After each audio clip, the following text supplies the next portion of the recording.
Good evening, I'm Dennis Ward. Welcome to our election 2021 APTN National News Debate Night special. We thank you for being with us as we spend the next half hour setting up the federal leaders' English debate. It's also a big night on the floor at the debate in Gatineau at the Canadian Museum of History. As my co-host Melissa Ridgen is there, she is part of the journalist panel, and this is the first time an APTN News journalist has been included in the debate. So looking forward to that, and we'll be hopefully speaking with Melissa a little later in the show. Also joining us tonight here in studio is Will Guidon. Will is the Minister of Housing and Property Management for the Manitoba Métis Federation. And joining us from Edmonton is Jody Calahoo-Stonehouse, who's a former band counselor and currently the Executive Director of the Yellowhead Indigenous Education Foundation. Jody most recently, as you may remember, ran for National Chief of the Assembly of First Nations. Thanks to you both for joining us. Thank you very much. Nice to have somebody in studio Thanks for here. having us. It's been a while. Also at the museum in Gatineau is our Brett Forrester, the host of APTN's political show Nation to Nation.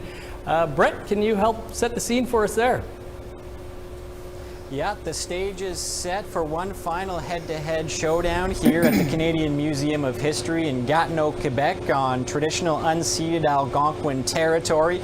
Reconciliation is going to be one of 5 themes up for debate tonight before voters go to the polls on September 20th. The 5 federal party leaders who have been invited to the debate here today have already started arriving one by one, often dodging protesters here who have come to support one party leader who is not here, and that's Maxime Bernier. You know, these protests have gotten a lot of attention on the campaign trail, but one thing that has not gotten a lot of attention and has drawn some scrutiny has been Indigenous issues. Now, tonight it's going to be hard to get around that. As you'll see on TV, the leaders debate, but what you won't see are the large totem poles that stand directly to the side of the stage. So tonight's a chance for them to really shift the focus and lay out their position clearly. Brett, you've obviously read all of the party platforms. What will you be watching for from each leader? Well, from Liberal leader Justin Trudeau, his Indigenous issues platform contains more than 50 pledges to continue work that they have already begun. So that's an indication that they believe they're on the right track. So I expect him to have to kind of fend off attacks from the other parties who are going to look to criticize him on some of his more high-profile failures. For Conservative leader Aaron O'Toole, his platform centers around economic reconciliation, which has been scrutinized, notably by the AFN, who have suggested that there's an over-reliance on economic solutions to various issues. So I'll be looking for some more details from Aaron O'Toole about what an O'Toole government would actually do if it does form. Now for NDP leader Jagmeet Singh, he's been criticizing Justin Trudeau as someone who talks a lot, makes a lot of promises and doesn't deliver. The NDP is looking to appoint an independent prosecutor to probe crimes at residential schools, and you can expect him to continue with that offensive tonight. Green Party leader Annamie Paul yesterday in the French language debate described herself as an ally of Indigenous people. Her platform, along with Singh's, are the only 2 to actually mention the words Indigenous sovereignty and promise to respect it. She needs a strong showing here to kind of put some internal party turmoil behind her. Finally, Bloc Québécois leader Yves-François Blanchet, during the last 2 French language debates, used the Indigenous issues section to respectively accuse Jagmeet Singh of Quebec bashing and attack Liberal leader Justin Trudeau and accuse him of imposing the federal government's will on Quebec. So while that did result in some fiery exchanges, it did also successfully shift the focus. So it'll be interesting to see what tactic he takes tonight in English. Brett, just lastly here before we let you go, based on previous debates, you know this is the last chance here. What do you think the mood will be like in there tonight? Well, I think yesterday's debate, the mood was kind of calm, policy-oriented. You might even call it sedate. I think there's a good chance that tonight it will be a little bit different. The party leaders are going to be swinging for the fences, speaking in English this time, so I expect the barbs to fly quite freely. And of course, this will be the first time in history they will have to face questions from an Indigenous moderator. APTN's Melissa Ridgen will be there, so I'm certainly excited to see how that all plays out. I think we all are. Brett, thanks so much for this. We'll look forward to catching up with you tomorrow. Thanks, Dennis. And we are certainly in the home stretch of this federal election now, less than 2 weeks away. Lots to talk about, and that includes the lack of talk, really, about Indigenous issues over the past 3+ weeks. Jody, let's start with you. Do you think Indigenous issues have been discussed enough in this campaign? Absolutely not, and it's really terrifying considering, we've just been uncovering the graves of our relatives, which has also been revealing to the genocide and to the reality that Indigenous peoples live in this country. So, it's appalling that Indigenous issues haven't been on the forefront, considering reconciliation, the Truth and Reconciliation Commission calls to action, the MMIW inquiry calls to justice. There is so much work to do, and it's very disappointing. Well, the Manitoba Métis Federation has been active in this campaign, trying to get people out to vote. But do you think, from your perspective, have Indigenous issues been coming up enough? Yeah, first of all, I want to say congratulations to Melissa, because I think that's a huge achievement, and really looking forward to watching her tonight. But yeah, Indigenous issues in this election haven't received the play that I think they need to. There's no doubt that there are some platforms that have a lot more than others, but even it doesn't seem to resonate with the press at a much higher level, and I think that is sad. What Jody talked about was this year of despair that's been happening right across our communities from coast to coast to coast, and now we don't see that in an important event like this. An election will set the stage for the next several years for what we are going to be as a country. And as Indigenous people, as a Métis citizen, I would hope that this last year would prove to people that Canada wants to embrace us and bring us closer, and really walk the reconciliation walk rather than get distracted again, because that's, we've got these 30-second attention spans, and that's it. And it seems to be that's where we are today. Jody, you talked about some of the issues there that maybe should have been coming up, and I think we all think animal safety is a pretty great priority, but there was a whole day of the debate around puppy mills and stuff. Not even a debate. I mean, that was an announcement, though. What do you think are some of the things that have been missing over these past 3.5 weeks?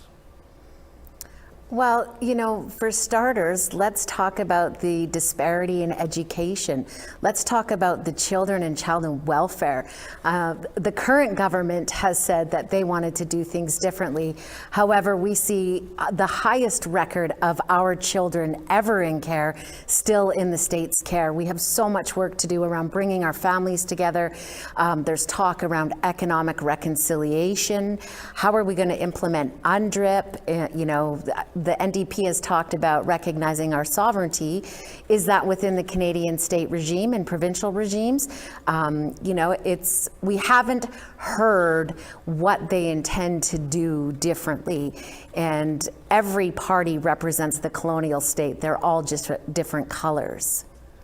Well, good point there. Will, you're Minister of Housing for the MMF. I was part of a housing debate the other night where we had some candidates on, but an affordability of housing has been talked about quite a lot here, but we're mostly talking about Toronto and Vancouver, right? There hasn't been a whole lot of talk that I've heard. Maybe you have as Minister of Housing on the Indigenous housing front. Well, I'm really glad you asked that question, and that is, as Minister of Housing for our government, such a close thing to my heart. When I get to make announcements for seniors housing that we're building with the support of the government that's in place right now, that it frightens me a little bit to think that we could lose that. I look at some of the platforms and I see Métis Nation in there. Some of them just have Indigenous in there, and to us that means that there's not a really well thought out plan for all Indigenous peoples. Mm-hmm. In fact, the Conservative platform, I don't think that there's one single issue, one paragraph that talks about Métis Nation, let alone housing. You're absolutely right. Housing is one of the most important issues. but it is more than Vancouver and Toronto. It is the elders that we have in St. Ambrose, the elders that we have in Isle of Cross, those people who are living in conditions that if they could have half the house that's in Toronto, that they would be feeling like they're kings and queens. I'm really glad you brought that up, because housing to me is and should be one of the top priorities. Indigenous housing should be one of the top priorities moving forward. One of our reporters up in Nunavut, Kent Driscoll, had tweeted out, because there was a promise in that first French debate for 35,000 houses for Quebec, and he said, wow, can you imagine what would happen in Nunavut with 35,000 houses? Exactly. Jody, did you want to weigh in on housing? I mean, if during this pandemic, housing has obviously should have been at the forefront here. Absolutely. And in so many of our communities in our nations, we have housing disparities. We're having issues with mold. We still have boil water advisories. It's time. It's 2021, and the government that is going to represent Canada needs to do things differently, and that starts with this debate. So I'm really appreciative Melissa is there, and I'm looking forward to the opportunity for her to ask the questions that need to be answered. The debate tonight is covering 5 themes. All of them have, some can touch on Indigenous priorities: affordability, climate, COVID recovery, leadership and accountability, and reconciliation. Those are the themes for tonight's debate. Will, are there things that you're hoping you hear tonight? Yeah, so we talked about reconciliation, but climate change has got to be number one for a lot of people in this country. You look at the number of Canadians that cast votes for parties that make that a priority. That's the vast majority. 2/3 of Canadians want to see action on it. And when I have a daughter who's 21 years old who is a social justice warrior, but climate change is one of her top issues. And when she teaches me about the dangers of what could happen, what is happening today in our country, on our planet, I think that's one that I think we need to watch real closely. Jody, did you want to wait? We talked about that, on the phone when we were talking about this debate, climate change. From BC to Northern Ontario, the North burnt to a crisp. We still have thousands of people from First Nations in Manitoba living in Winnipeg because they can't get home because they haven't fixed the hydro poles in their communities. I know climate's a big thing for you too. Absolutely. Climate change needs to be the primary issue that all parties should be talking about. It impacts every single citizen in this country. As we saw the wildfires, the planet is heating up, and particularly for First Nations, this is an infringement on our inherent and treaty rights when we can no longer harvest our animals because the rivers the temperature has escalated so much that they're not able to lay their eggs that they normally do, and it impacts the reproduction cycles and the migration patterns. We have so many things to think about, and for any government that's going to represent Canada, we need to talk about climate change, particularly as we talk about sustainability at the United Nations level. I just finished reading the 3,000-page report. It's detrimental around the world. We must put climate change on the forefront and do things differently. A recent poll found that a majority of Canadians are saying reconciliation with Indigenous peoples is a top priority for them and will be on their minds when they're at the polls. Will, is that something that you're feeling, hearing from non-Indigenous friends and people in the community that this is a big issue for them? Yeah, I agree with that completely. I live in rural Manitoba, so some of those issues aren't as top of mind with some of the people that we hang out with, but it is going to need to be the issue that we need to understand. And reconciliation is something that I think goes both ways, but that's one of the reasons why the Manitoba Métis Federation is making such a concerted effort to try to get people out to vote, not just Métis voters, but our allies who will support us, because there's This election, every election is important, but this one again, we've made strides as a nation where we are able to provide housing, we're able to provide education and healthcare and other things that are moving forward that have never been happened before. So in order for us to protect our place in this country, we need to participate, and I think that's a real clear reason why the Métis Nation is taking this very, very seriously. Jody, do you get the sense that Canadians are feeling that reconciliation is a big priority? Absolutely, particularly since the 215, since Kamloops. We're seeing Canadians' eyes open to the reality of genocide of Indigenous people in this country. And more, particularly at the Yellowhead Indigenous Education Foundation, we're getting requests from schools across the country. Can you help us with curriculum? We want to teach differently. We want to do better. We want to make sure that young people understand the history of how this country was built. So we're seeing allies, we're seeing citizens, Canadians want to engage, want to do things differently. And what we need to see is that the government, the settler government, also is engaging differently, that they too are taking the initiatives to change the curriculums across this country so that they speak the truths of what happened to Indigenous people. Maybe, Jody, you want to touch on that a little more, as school curriculum seems to be coming up not only federally but provincially as well, and it being some things being peeled out. Do you want to talk on education? And, you know, we haven't been talking about that.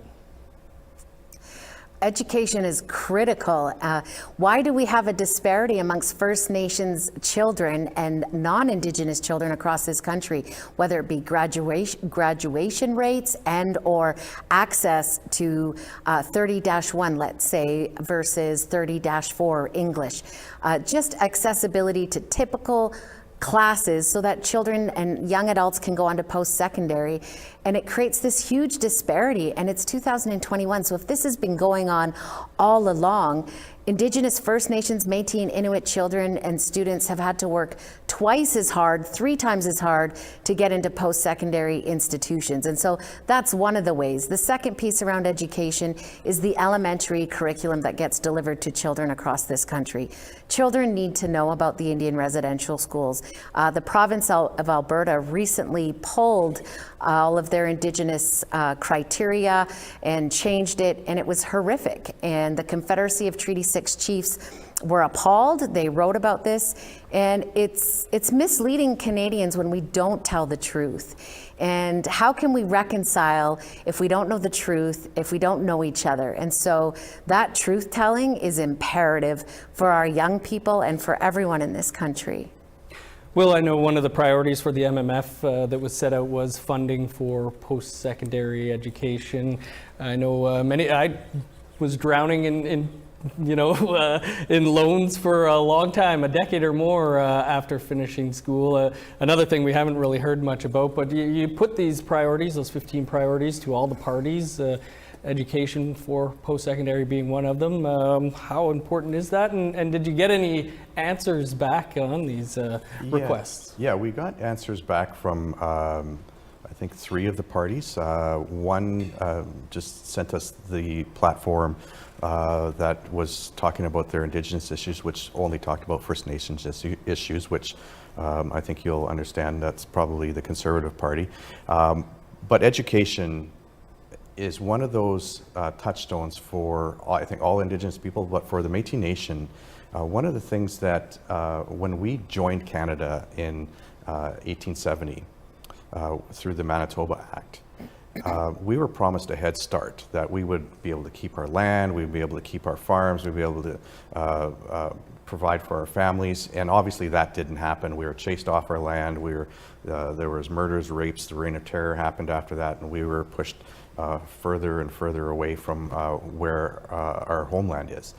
But that head start, I think, is really important, because that head start is that education, is the university education, is the college education, is a graduate education. That Head Start is the home that a Métis citizen and family can afford to buy now. So that, those are the things that we should have had 150 years ago. But we are working extremely hard to make sure that that Head Start is a part of every party who comes and asks the Métis Nation for our votes. In the past federal elections, the last two anyways, 2015, we saw record numbers of Indigenous people come out to the polls, in part helped elect Liberal leader Justin Trudeau and, chase off perhaps Stephen Harper at the time. Yeah. There were very popular Indigenous Rock the Vote campaigns. I haven't seen that this time around. Jody, do you want to comment on that? Do you think Indigenous people are going to turn out in droves? Well, in 2012, the Idle No More movement was happening because of what the Harper regime was failing to do and doing on Indigenous lands and to Indigenous peoples. And so the Rock the Vote was a movement to remove the Conservative Party because they were so detrimental to Indigenous people's quality of life. We have seen an improvement with the Liberal Party, there's no doubt about that. But we're also at a time where First Nations are really considering our treaty relationships. We're considering what is our role with the colonial state government. And is this a place for us to exercise our democracy? Are we paying enough attention to our own governance, to our own leadership? And is this where we want to invest our efforts with the Canadian state? So there's lots of conversations happening that weren't happening in 2015. We're changing, we're shifting, and we're reclaiming our governance.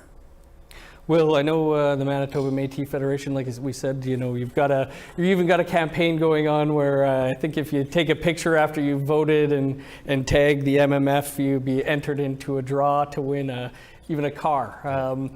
I know on election days, all election days, provincial, whatever, I get a text from the MMF asking me if I need a ride to the polls that day. Do you know what the turnout was in recent elections? And do you think it's going to be the same or bigger, smaller this time? Yeah, I don't have the numbers on me right away. And I just wanted to say quickly that apparently cabinet ministers aren't allowed to be entered into the draw for that car. So I just say that right off the bat. I won't get the car, but yeah, it's an incentive for people to go out. The reason we asked all the parties different questions is that we wanted to present the best information possible so that people can, when they do go and vote, they can make that informed decision. We're obviously not telling people how to vote. That's not how it works. But at the same time, one of the, Jody was talking about Stephen Harper in the 2015 election,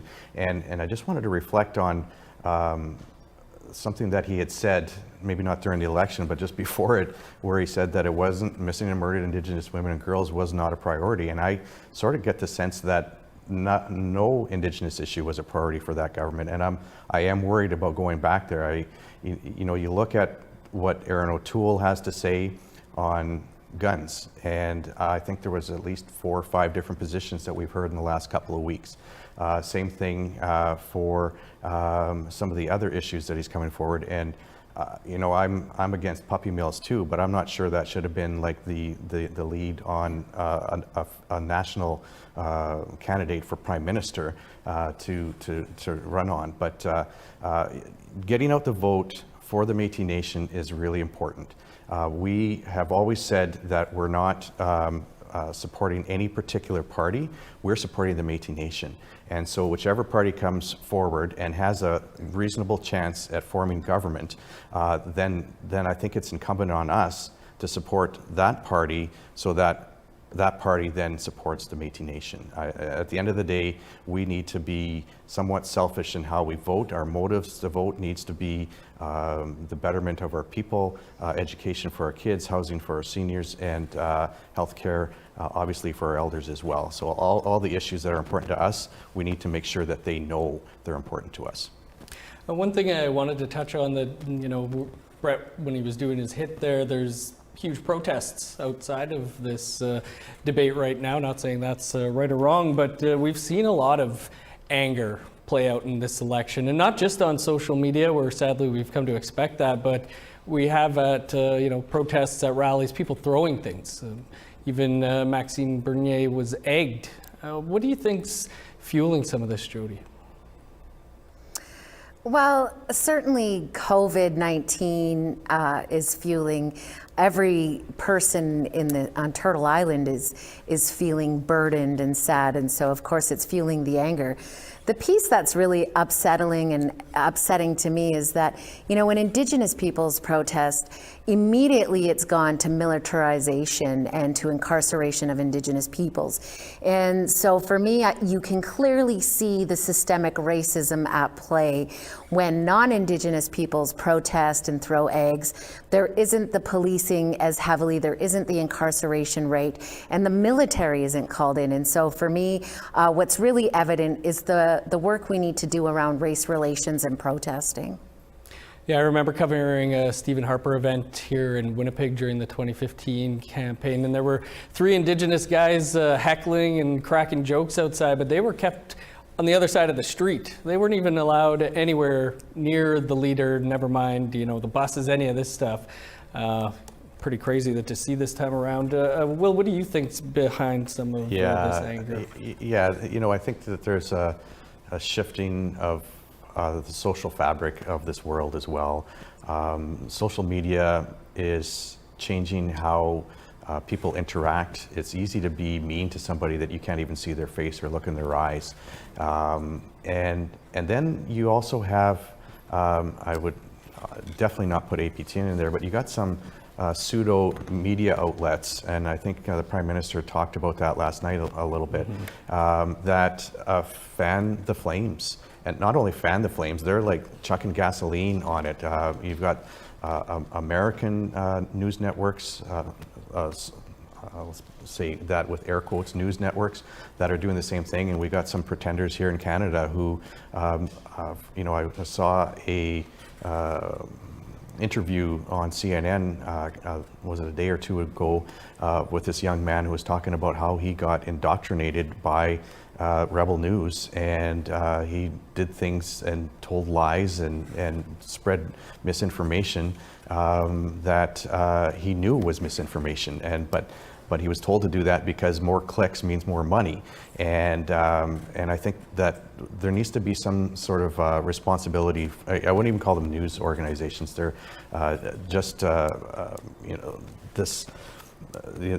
they need to take some responsibility, and political leaders too. Like, I know there has been a lot of, there's been a few of the leaders who have said throwing those rocks was wrong, et cetera, but at the same time, they are fanning the flames when they're riling up their base to be angry. They need their base to be angry so that they can go out and vote, but it could turn into something that we never want, never expect in this country. Absolutely. Okay, well, we are getting close to debate time, and in addition to this being aired in English, there are a number of Indigenous languages you can choose to tune in for. You can just visit our website for that, aptnnews.ca. I believe it's /election 2021. Apologies for that, but you'll find there, you can find languages Inuktitut, Plains Cree, and I believe Dene for tonight as well. So we will also be back here later in the show. We'll be joined by Melissa, who will be asking questions of the leaders on the reconciliation portion during the debate. So we'll get here. Our Daryl Stranger will also be joining us with some of the highlights from the debates. And of course, Jody and Will be back with us too. So that post-debate show will be right here in roughly 2 hours at the end of the leaders' debate. And we're going to take you now to Gatineau.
You had an option, sir. You could have said, I am not going to do it. This was just scattering money around to build gazebos and fake lakes. The one you bought, you can't build. If you try to open up the treaty, you can lose everything. And don't try to paper over what's happening in people's lives. It's still time for a change. We had to take over the mess that you left us. It's not economically disastrous. It's a smart economic thing to do. And an agreement between Quebec and Canada was always impossible. It's very unclear, Mr. No. Don't use gobbledygook.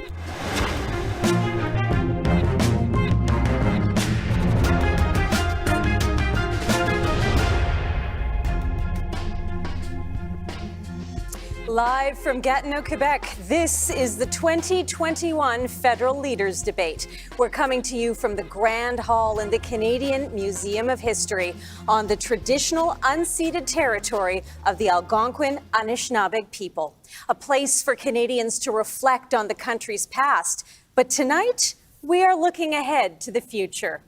Good evening, I'm Shachi Curl. I'm the president of the Angus Reid Institute, and tonight I will be your moderator. Let's welcome the party leaders. Justin Trudeau for the Liberal Party, Erin O'Toole for the Conservative Party, Yves-François Blanchet of the Bloc Québécois, a pleasure, Jagmeet Singh of the NDP, and Annamie Paul for the Greens. Welcome, leaders. Good evening. Great to be here.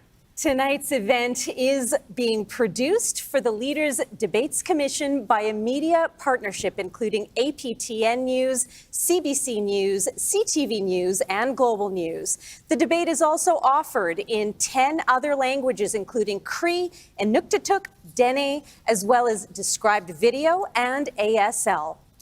20,000 Canadians have weighed in telling us what they want to hear from the leaders, and 5 themes have emerged: leadership and accountability, climate change, reconciliation, affordability, and COVID recovery. Tonight, 4 undecided voters and journalists, maybe the journalists are undecided as well, will be putting their questions directly to the leaders. And you leaders, you've agreed to tonight's rules and format. So before we begin, please answer the questions you're asked. Do not interrupt each other. I don't want to cut you off, but I will if I have to, okay? All right, let's get started.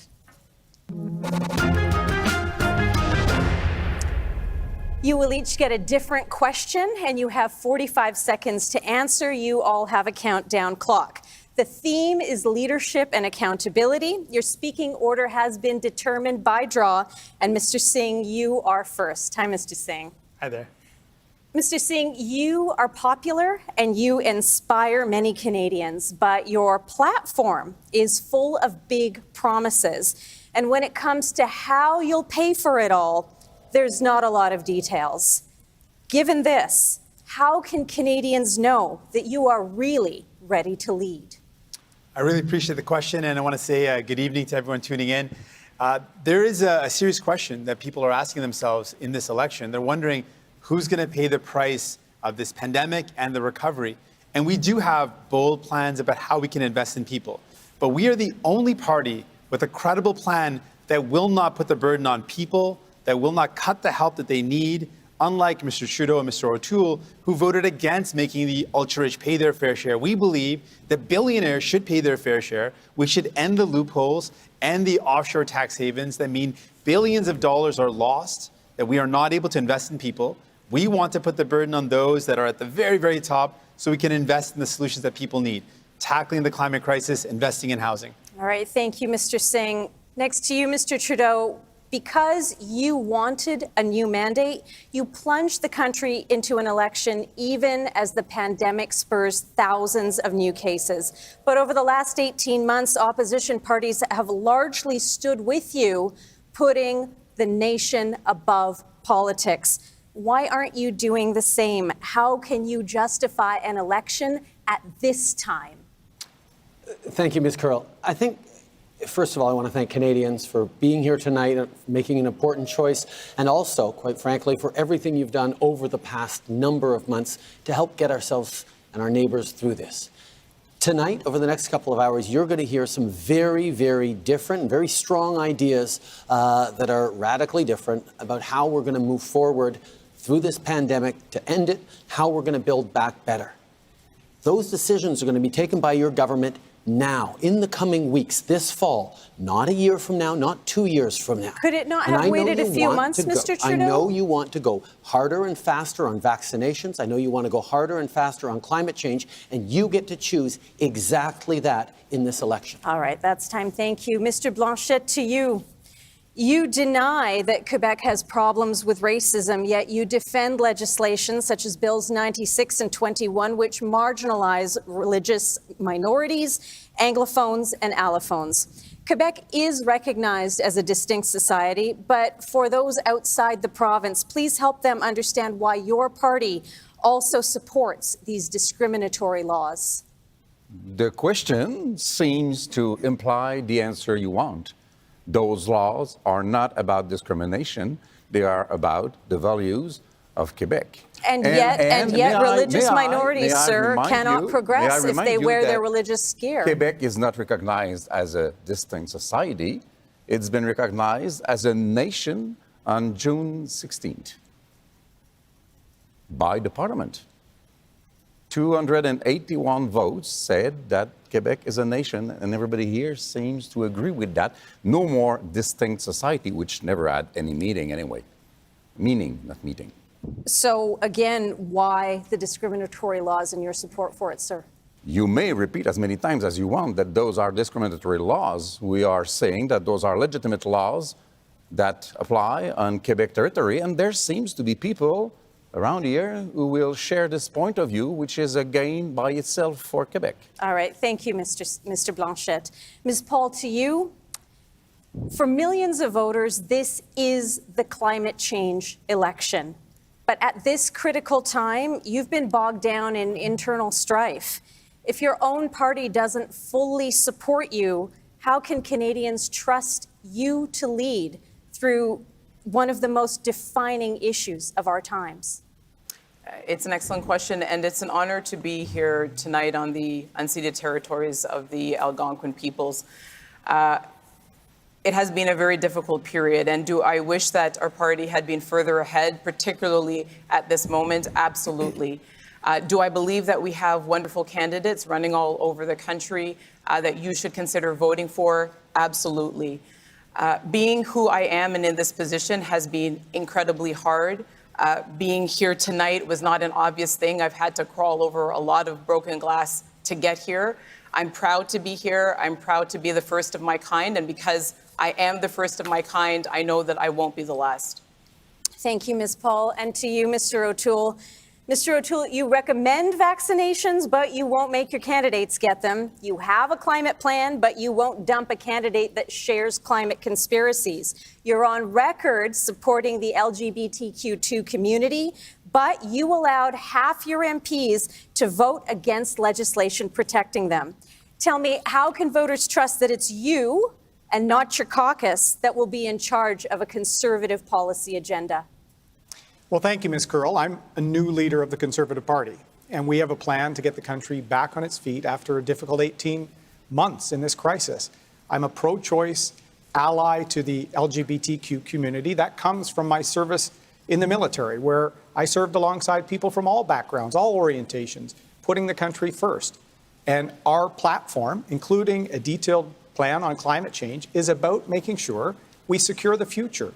Jobs, accountability, national leadership on mental health. So is it you, sir, or your caucus that's driving the bus? I am driving the bus to make sure we get this country back on track. And I'm here to defend the rights of all Canadians, women, members of the LGBTQ community, Indigenous Canadians. I want to make sure we all secure a future together. Thank you, Mr. O'Toole.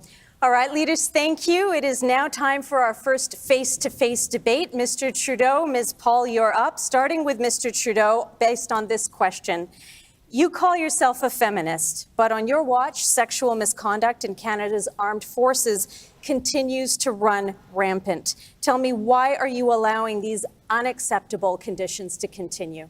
I think we recognize that there are systems and institutions that need to change across the country, and that's why from the very beginning, we stepped up with policies, new policies, stronger policies and processes to support every survivor, everyone who comes forward, because nobody deserves to work in a workplace where they are being discriminated against, where they are being harassed or hassled. We have been unequivocal about that. My leadership has been unequivocal about that. Yes, these problems continue in workplaces across the country, particularly in the military. That's unacceptable, which is why we've taken even stronger measures. It's unsatisfactory to have to say, we're relying on process in this. We want to just be able to have easy answers. Ms. But this Paul, is what's not your an response issue to that? with easy answers. You have to fall back on process. I have said before, and I'll say again tonight, that I do not believe that Mr. Trudeau is a real feminist. A feminist doesn't continue to push strong women out of his party when they are just seeking to serve. And I will say their names tonight and thank them. Thank you, Jane Philpott. Thank you, Jody Wilson-Raybould. Thank you, Selena Cesar Chavez. And I'm here tonight thanks to the work that you have done. I believe that if there were more women on this platform tonight and in previous years, that we, in fact, would have better laws in our military. We would have childcare at this point. We would have many of the things that we need. I am the only woman, other than Elizabeth May, to be on this platform in the last 18 years. The Liberal Party has never had a woman lead it. I think it's time for the party to examine its priorities. Ms. Hall, you'll perhaps understand that I won't take lessons on caucus management from you. And I think what that I will keep that I won't focused take on lessons for is you, as making you sure heard. that our first woman finance minister has moved forward all right, Mr. Trudeau. Mr. Trudeau, I'm sorry, that's with the time. We have to move on. cabinet. Mr. Blanchette, Mr. O'Toole, and Mr. Singh, this next topic is for you to debate. Canada's transition to a green economy depends on pipelines.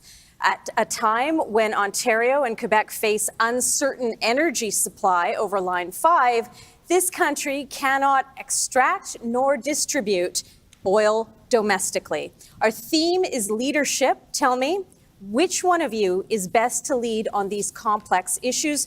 Mr. Blanchette, per the draw, you begin. I'm not very much interested in leading Canada. However, I am very much interested in making sure that Quebec is entitled to its own vision for the future. You know, in Quebec, we do not have energy issues that much because we are lucky. We are lucky. It's a piece of luck that we can produce green energy in a large amount. But the whole planet cannot afford this idea, this very Canadian idea, this very conservative idea, and as far as I know, this very liberal idea that we have to produce more oil, export more oil, believing that the money from it will reduce gas emission, which won't happen. All Canadian families deserve an economic recovery, including families in Western Canada that feel left out after 6 years of Mr. Trudeau. When it comes to leadership, our natural resources sector is a leader in environmental social governance. Anytime Canadian resources are removed from the global supply chain, you know who fills that gap? Saudi Arabia, Venezuela, Russia. All of these organizations and companies are getting their emissions down. Let's get emissions down and Canadian resources to market so that we can have jobs opportunity and fight climate change. Mr. Singh. When it comes to leadership on the fighting this essential crisis, one of the biggest crises we're up against, we've got a difficult choice for Canadians. You've got on one side someone who doesn't believe there's a crisis, and then on the other you got Mr. Trudeau who doesn't act like there's a crisis. And what it's going to take is real leadership.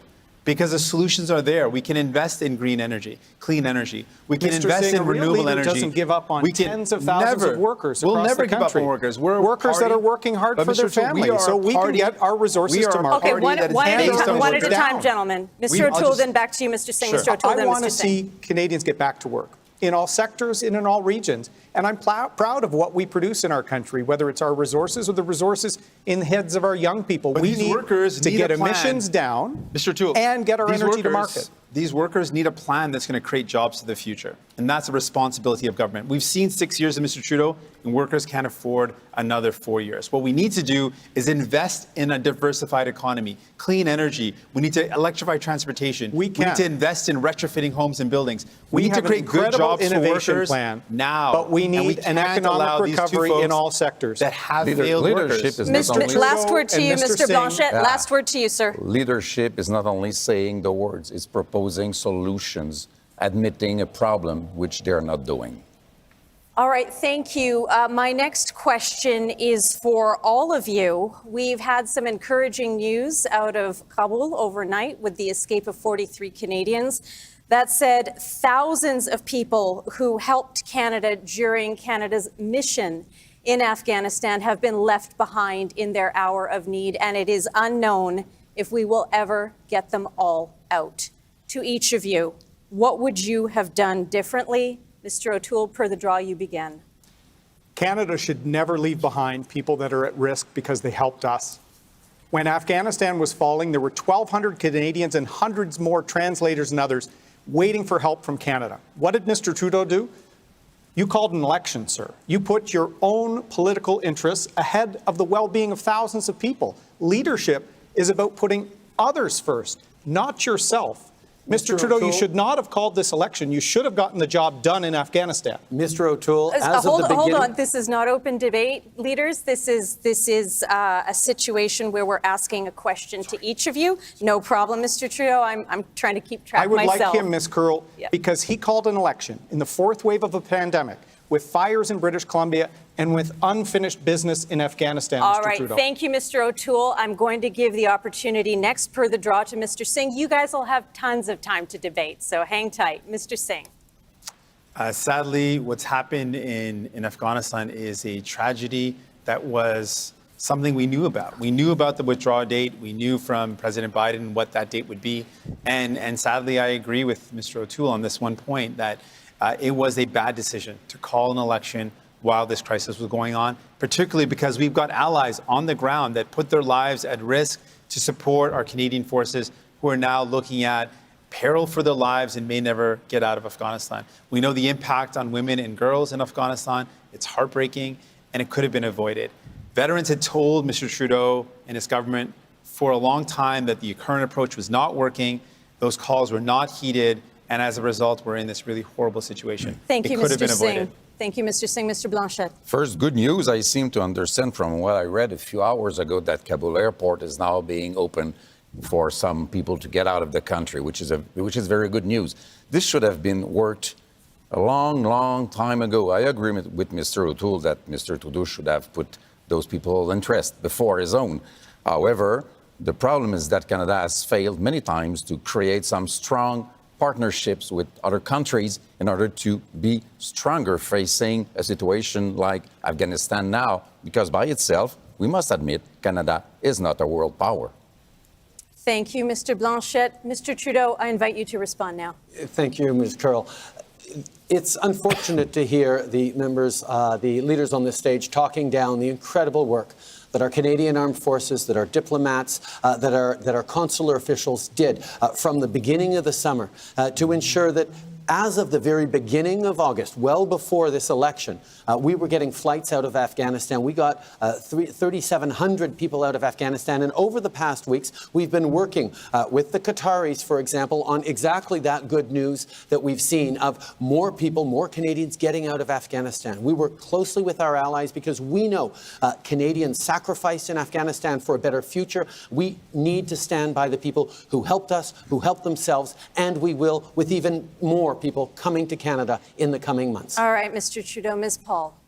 As a former diplomat and with a husband who provided advice on the peace negotiations in Afghanistan, we were hearing the stories all the time in the months leading up that this was foreseeable. And so it seems like we got better information on our smartphones than Mr. Trudeau got from our entire intelligence service based on what he's saying. The thing is that when people count on you, when you make a promise to them, then you do it so that people can count on Canada's word. When someone is your partner, you go with them, you go for them, or you don't amount to much. And so leaving behind people in Afghanistan, rocking up to Rideau Hall and calling an election under these circumstances was not the right thing to do. And to borrow a line from Mr. Singh from 2019, Mr. Trudeau could just say, hey, man, I messed up. All right, Ms. Paul, thank you very much. Thank you all. And now it is our time for a first attempt at open debate. Jumping off of this question, Michael Kovrig and Michael Spavor have been in Chinese prisons for 1,004 days. The next Prime Minister has key decisions to make about our already tense relationship with China, such as telecommunications security and foreign investment. Some say this all comes down to a trade-off between Canada's economic growth and recognition of human rights. I'd like to know where you all stand. I'm sure you want to exchange on that. Mr. Singh, per the draw, you begin. Leaders, you may jump in. Thank you very much. We know that we can't imagine what it is for Mr. Spavor and Mr. Kovrig to be going through 1,000+ days in a prison without access to human rights. I can't imagine what their friends and their families are going through right now. All I know is we have to do everything possible to secure the release of these two Canadians. We need to work with our allies, apply pressure, and make sure that we return these Canadians home. That's what we've got to do.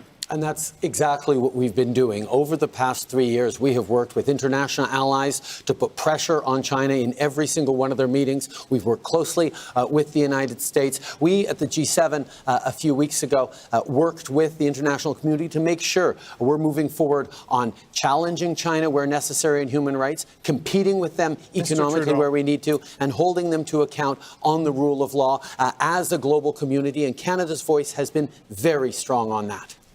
Canada's voice has been absent, Mr. Trudeau. We have not worked with our allies on Huawei. We have not stood up for the 300,000 Canadians in Hong Kong. We've not fought for the two Michaels and put pressure on the communist regime. We have not stood up for human rights. Sir, you did not show up for a vote declaring a genocide towards the Uyghur people. You didn't show up. Canada is the country that was leading the fight against apartheid. We created the UN Human Rights Code. We should be leaders for our values, sir.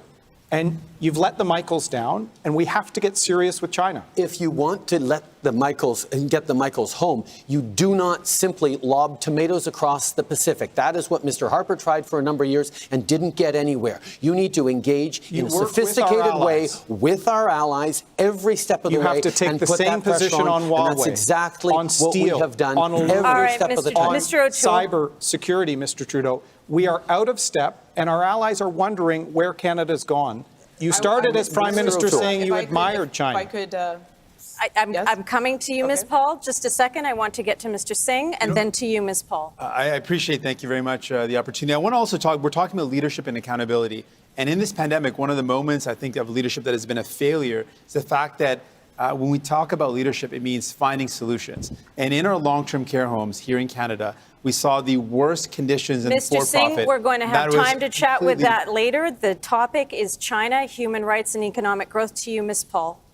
Yes, and this is an area where certainly lines are being redrawn all across the world. And the main thing that Canada is going to have going forward in terms of currency is its word.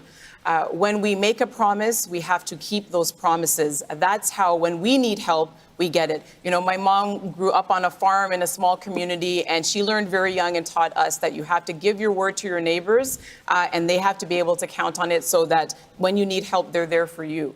And so when we don't show up, when we're asked for vaccines from COVAX, and then we take vaccines from COVAX, when the Uyghur ask us for help to declare a genocide and we don't do that, when we don't show up on the climate by setting targets that are ambitious, but at the same time in line with our international partners and do our fair share, then our word doesn't count for much. And then it makes it very hard for us to help people like the Michaels when they need us the most. Mr. Blanchet, did you want to get in on Throwing this? tomatoes might not be the solution, but I would submit humbly that doing nothing might not be the solution either. The Mr. Trudeau's record on human rights is not perfect. We might name the two Michaels, we might name Uyghur in Xinjiang, we might name Taiwan, Hong Kong, we might name Catalonia and Mr. Puigdemont, we might name the worst of all, Mr. Blanchet. Raif Badawi being still held in Saudi Arabia because Canada wants to sell weapons and military supply to Saudi Arabia, which is unacceptable. The Parliament voted. Okay, gentlemen, one at a time. 2 seconds. The Parliament voted unanimously to give citizenship to Raif Badawi. Nothing has been done afterward. All right. Whoa, Mr. O'Toole, Mr. Trudeau, Mr. Singh. Mr. Blanchet is correct.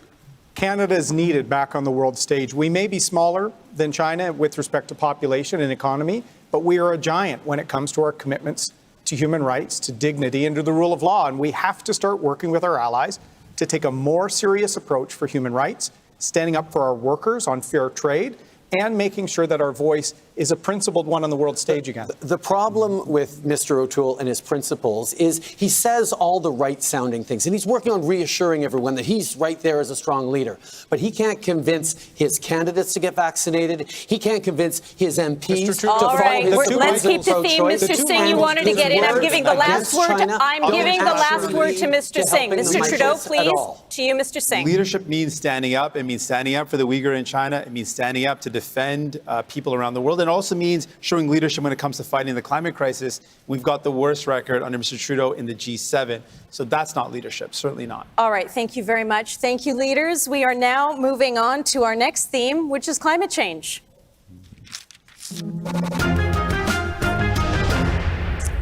All right, this time we're starting with a question from Trevor McMullen. He is a high school teacher in Lunenburg, Nova Scotia. He's standing by. Trevor, what's your question? Hey, good evening. As leader, what immediate actions would you take to make green technology more accessible and affordable so that everyday Canadians don't have to bear the financial burden of being environmentally ethical? All right. Thank you, Trevor. Leaders, you've heard Trevor's question. Ms. Paul, I apologize. Ms. Paul, you're going first. Thank you so much for that question. And Trevor, that's exactly where your head should be at. That's where all of our heads should be at. How can we use this opportunity to seize the moment to create a green economy? How can we incentivize every single person in Canada, every company, and every enterprise to adopt green technologies? How can we become a global leader? And so absolutely, if you look at our platform, you will see that we propose incentives all the way from buying electric cars, new and used, to retrofitting homes, to all of these items that will help make life easier for you and help for you to do your part. But this is a national and international issue. We need national leadership on it, and we need it across party lines. Thank you, Ms. Paul. Mr. Singh. Thank you. Thank you, Trevor. I really appreciate the question. And I'm sure you speak to a lot of young people as a teacher and are seeing the fear in their eyes, the worry and the desperation that young people have because they don't know what type of future they're going to inherit. And they're worried about the impacts of the climate crisis because it's hurting us now, and it's only going to get worse if we don't do anything about it. And to invest in that future, we need to make choices. And right now, we look at the choices Mr. Trudeau has made over the past 6 years. He has promised to end fossil fuel subsidies, but instead of ending them, he has increased them to $900 million per year. That is money we could spend on investing in clean technology, in making it easier for people to access that technology and to do our part to fight the climate crisis. So it's a matter of choices. We can't afford another 4 years of Mr. Trudeau's choices. Thank you, Mr. Singh. To you, Mr. O'Toole.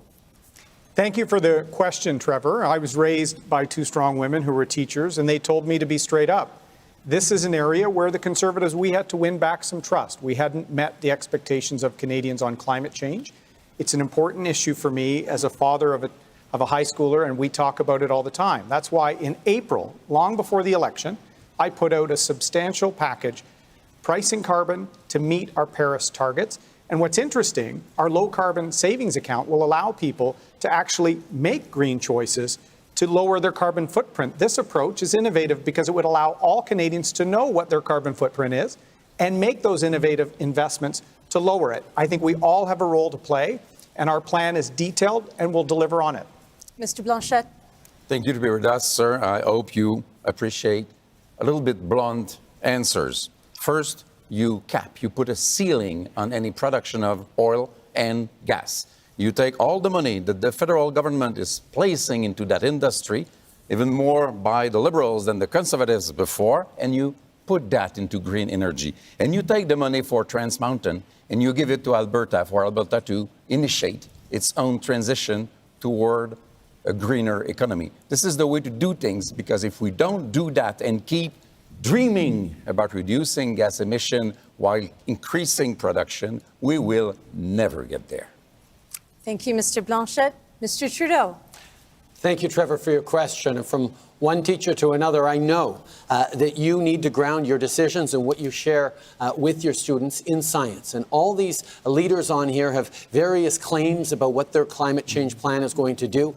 Unfortunately, if you look at what the experts and the climate scientists and the economists have said, we're the ones with the strongest plan to fight climate change. And how to answer your question specifically, how to make it more affordable for Canadians? Well, the first thing we did on that was bring in a national price on pollution that incentivizes businesses to go cleaner at the same time as it puts more money in families' pockets. We are going to put a cap on oil sands and oil and gas emissions and decline it until net zero and create those opportunities and investments that are going to make it more affordable for you and your students for many years to come. Thank you, Mr. Trudeau.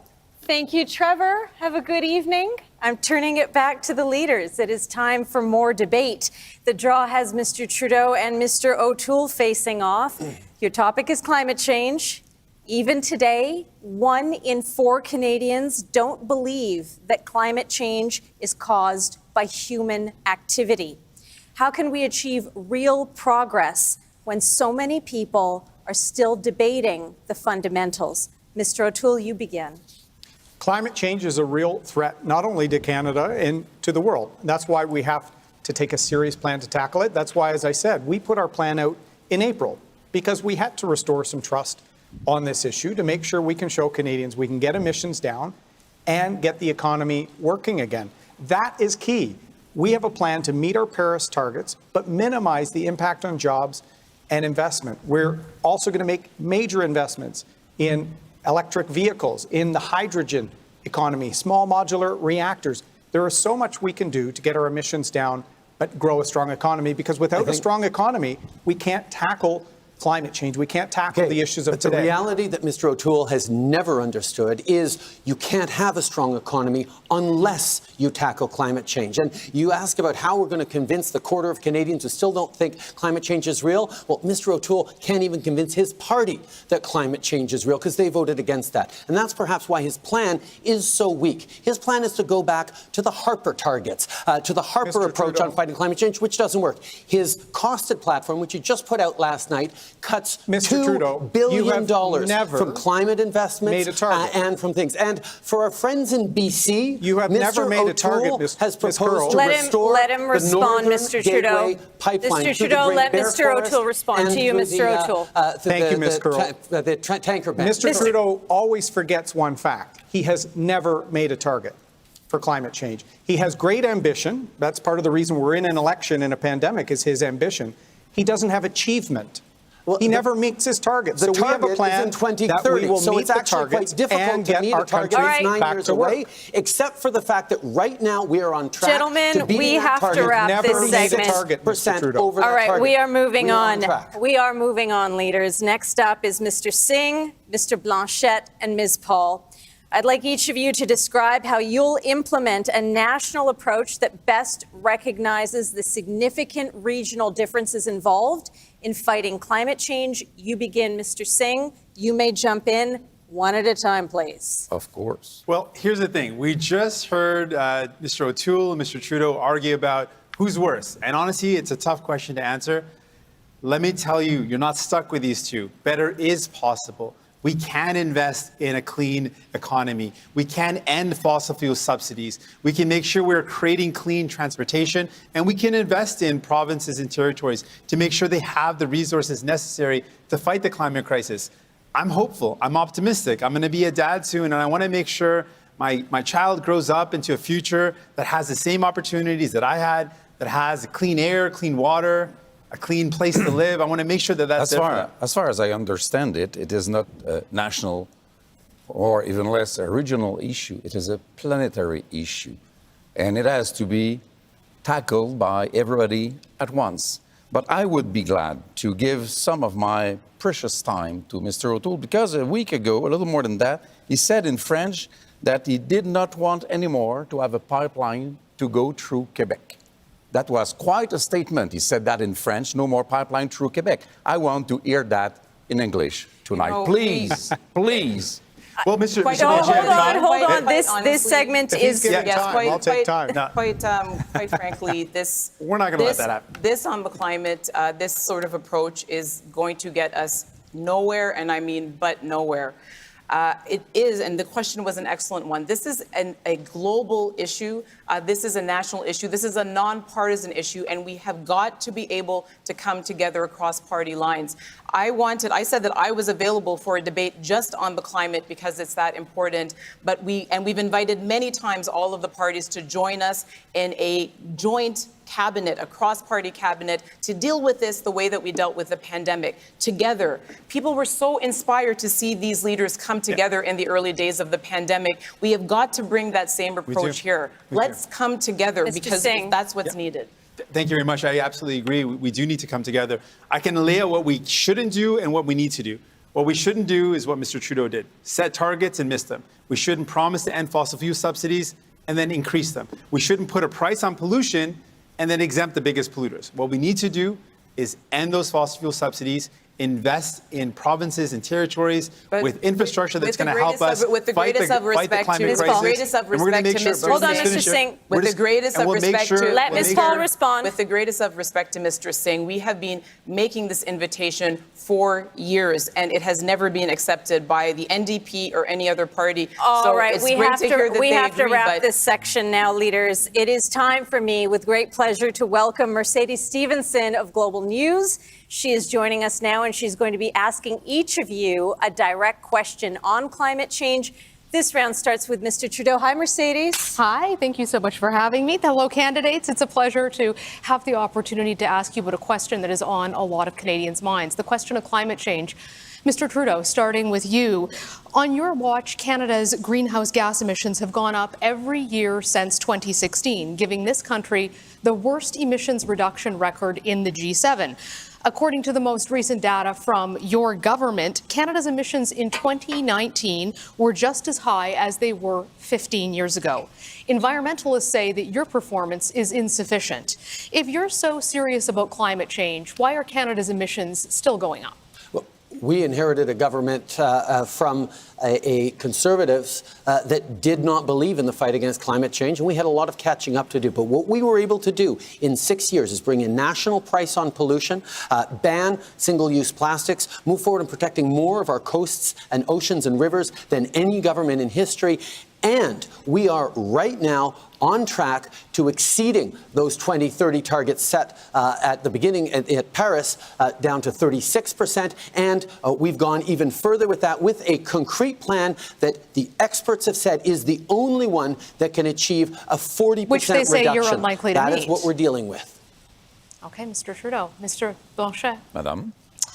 Your party often criticizes the oil and gas industry in Canada's western provinces. You've said that you would block pipelines trying to go through Quebec. While you were the environment minister, though, you allowed oil exploration and carbon-intensive projects without environmental assessment. So why the double standard, and what do you say to Canadians who feel that you're blocking their prosperity? There were three issues that have been raised since I've been into this election. First one is having reversed the 9B line of Enbridge, which had been reversed a few years sooner without any evaluation or anything. Second one is a project in Baie des Chaleurs, which already had been submitted to an evaluation, an environmental evaluation. And the other one was to have an environmental, I will come to that, evaluation after the exploration. This is all a build-up made by the previously environmentalist Sylvain Guilbeault from the Parti libéral, which the Prime Minister did not even know about when he attacked me with it. My record is also having signed the carbon market with California, which is still considered the best way to tackle the gas emission through incentives and tariffs around, I wouldn't say the world, right, at least Blanchet, North America. That is time. Mercedes, your next question. Mr. O'Toole, you're next. Under your plan, Canada would abandon its current climate target. Instead, you would settle for a weaker one. In fact, it's one set 6 years ago by Stephen Harper. World leaders are meeting this fall to ratchet up their commitments on climate change on the global stage, yet you would walk ours back. You've said that climate change is real and you've endorsed carbon pricing, but your target is the lowest of all of the major parties who are here tonight. Why should Canadians settle for your plan and a plan that would take our targets back in time? Because Canadians deserve to have a plan and leadership to make the targets. Mr. Trudeau went to Paris. The targets I'm talking about making are the ones he signed on to, and then for 6 years did not make them.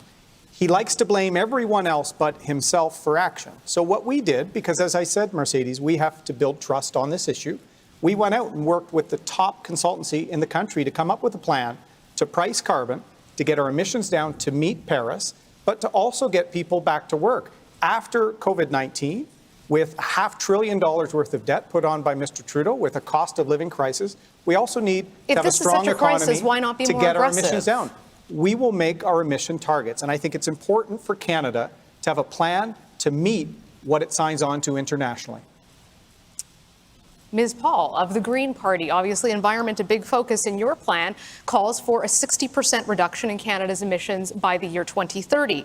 Other countries that are making that commitment don't face the same challenges that we do here in Canada. We live in a cold, northern, sprawling country, and our economy still relies on resource extraction, much of which you've said you would shut down completely in your platform. How would you offset the economic harm that would result from meeting such an aggressive target? Thanks for the question. And first, let me say that when I think about our future and I think about the future of energy, Canada will remain an energy superpower, but we will be a renewable energy superpower. And I think about my brother who was a roughneck out on the oil patch until the bust during the pandemic. And I think about his future, and I know that we have got to diversify our economy. But I tell the people of Canada today that what happens next is really up to you. We can keep moving towards a mirage, and that is what these promises are, a mirage that's just out there in the distance that we never arrive at. Or you can send people back to Ottawa from every single party who are committed to working together across party lines on the greatest existential challenge of our time and seizing the opportunity of a truly green recovery.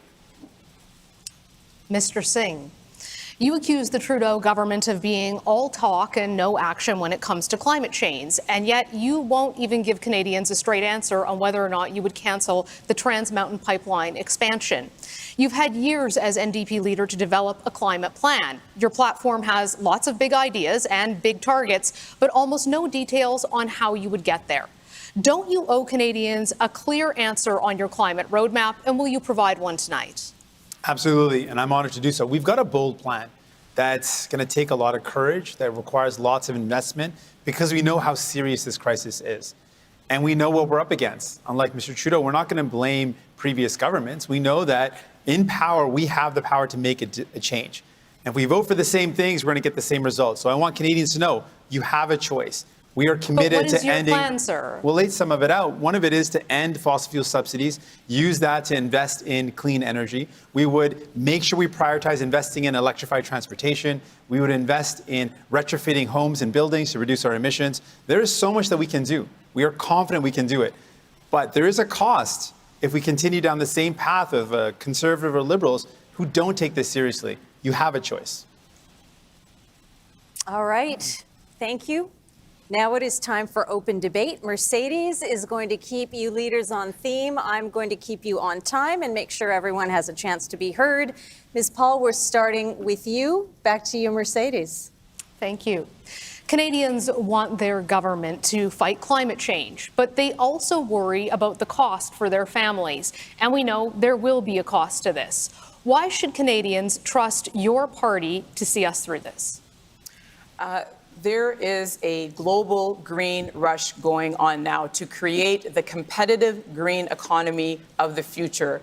What the Greens don't want to see is Canada being left behind, because that is exactly what's happening. You know, I'm sure that the last candle maker was the person that had the market cornered on candle making, but if everyone has moved on to LED lights, then you're in trouble. And so what we want to see is us seizing this opportunity. And Mercedes, to your earlier question, if Denmark and Greenland, other cold countries, can end oil exploration, then certainly we can do it. And if 27 countries in the European Union can come together collaboratively to have an ambitious plan for the climate, then surely with leadership, we can do the same here in Canada. I know Canada can do anything that any other country can do.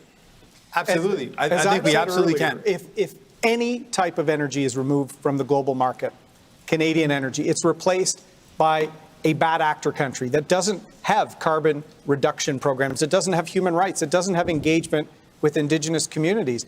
Indigenous partnerships in natural resources is huge. So you said the cost. There are tens of thousands of jobs that deserve an economic recovery just as much as anyone else. There are Indigenous partnerships, economic reconciliation, and a move towards a made in Canada net zero by 2050. So let's be leaders in getting carbon emissions down and being world leaders on how we have natural resources, whether it's energy, timber, rare earth minerals for EVs. We can be world leaders again. Let's talk about the cost. The cost of inaction is an entire town of Lytton being wiped out by a climate forest fire. The cost of inaction is forest fires and flooding and heat waves that mean Canadians lose their lives. The cost of not acting means a young woman I met in Hamilton who looked me in the eyes and said, what's the point of me pursuing my education? What's the point of me finding a partner or even starting a family when I don't know what type of future I'll live in, let alone my child? That's the cost of inaction. That's the cost of Mr. Trudeau, who had 6 years to do something about this. Again, it's not 2 years. It's not a small mandate. 6 years, and he failed you, and it cost all of us. Mr. Trudeau. When we talk about a climate crisis, we have to deal in facts. And one of the facts I need to correct right now that everyone is laid into is we have not missed any of our targets. We are on track to exceeding our targets. And it's important that we are on facts. Secondly, I do have a question for Mr. Singh. We need to talk about science. We need to talk about experts. We agree on that, you and I both. So how is it that the experts that have rated our plan on climate to be an A have rated your plan to be an F? I rate your track record an F, Mr. Trudeau. You've had 6 years. You don't get to rate. I rate. Well, politicians, experts. Why did the experts give you an F on your climate plan? Let Mr. Singh Let's respond, talk about Mr. right now. Trudeau. Let me respond to this. Let's talk. You're talking about the future. Let's talk about right now. You had 6 years. Why did you get Let me finish. F Let me on finish. climate? You've got the worst track record in all the G7 after 6 years.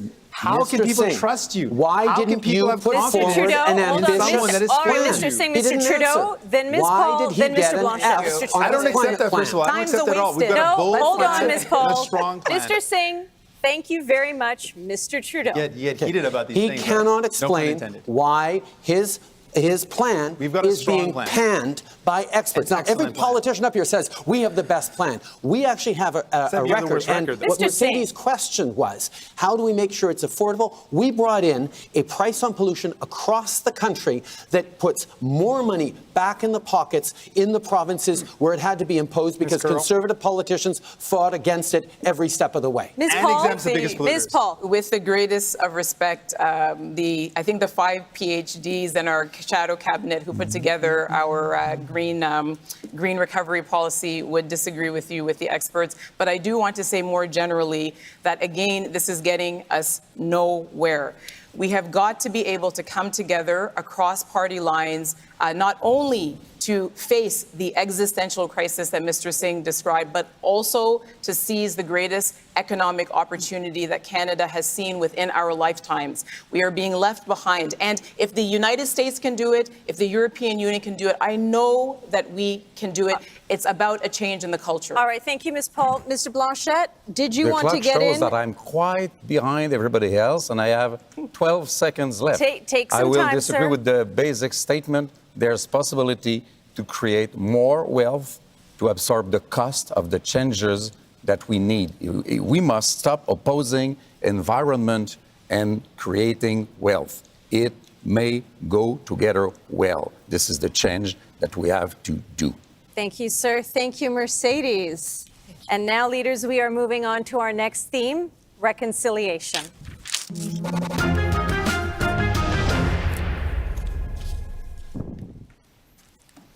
Now we are going to our first-time voter, Merrick McLeod in Sault Ste. Marie. He's got a question to all the leaders. Merrick, you're 18 years old. You're a first-time voter. What is your question to the leaders? Go ahead, Merrick. The leaders are listening. Ani Bojo. In the Ojibwe culture, trust and respect is key to any relationship. Oh, shoot. You got it, Merrick. Keep going. How can I trust and respect the federal government after 150 plus years of lies and abuse to my people? And as Prime Minister, what will you do to rebuild the trust between First Nations and the federal government? Thank you, Merrick. Leaders, you've heard the question. How do you respond to Merrick? Mr. Trudeau, you start this round. Thank you, Merrick, for your question. You're absolutely right. Over the past 150 years, Canada has failed in its relationship with Indigenous peoples. People who we should be working with in shared stewardship of the land, working with in partnership as we draw from the bounty and the beauty of this land to build a better future for all. That is why over the past 6 years, we have stepped up on the path of reconciliation. We have ended boil water advisories in 109 different communities. We have made sure that tens of thousands of young people get to go to school in better classrooms. We continue to move forward on fighting fighting for the missing and murdered Indigenous women and girls and ensuring a true partnership as we move forward in respect. Mr. Blanchet. Your question is quite moving. I would say that no one is entitled to tell any nation what to do or what to think, and that every nation has to be recognized as such. Either it is a nation of 300 people, like there is in Quebec, or an 8 million people nation like Quebec is. It calls for a relationship between equals. It calls for a relationship in which nobody tells the other party that they are stronger, bigger, richer, and therefore you will do as you are told, even if we say it politely. And first, you provide clean water to everybody. Thank you, Mr. Blanchet. Ms. Paul. Yes, and thank you so much for the question, and I understand the anguish in it as well, because justice delayed is justice denied. And coming from a diaspora myself, where we have been robbed of our culture, of our languages, of our history, I have no idea where my ancestors were born or where they're buried. I completely understand how important this is and how frustrating it is not to have seen the action. I am tired of being up on these stages without Indigenous leadership here to speak for itself. Jody Wilson-Raybould, Mumalak Kalak, I'm thinking of you right now. And when Ms. Kakak said that without action, that the Parliament would be hollow, she was right. So Indigenous sovereignty, self-determination, nation-to-nation engagement, that is my commitment. Mr. O'Toole. Mr. McLeod, thank you for the question. And the way you phrased it is so important. Reconciliation is about trust and respect and restoring it after a century and a half of a federal government failing. That's why, as opposition leader, my first question when I rose in the House of Commons was on a call to action on reconciliation with respect to Indigenous health. We need to build partnerships. We need to restore trust. And that trust is eroded when you make commitments on safe drinking water on reserve, when you make commitments on the calls to action in the Truth and Reconciliation Report and have no plan to fulfill them. So I want to build partnerships and have Indigenous leaders have governance over the federal government finally delivering on our commitment to Indigenous peoples. Mr. Singh. Thank you very much, Merrick. Thank you for your question. How to restore trust? How do you restore trust when Indigenous communities suffer injustice and it continues in an unbroken line to this very day? How do you restore trust when you've got a prime minister that takes a knee one day and then takes Indigenous kids to court the next? And how do you restore trust in a country as wealthy as ours, a G7 nation in the 21st century that still does not provide clean drinking water to every single Indigenous nation? It starts by actually walking the path of reconciliation, not with the empty words, but real action, clean water, nation to nation, and respect. Okay, thank you, Mr. Singh. Merrick, did the leaders answer your question?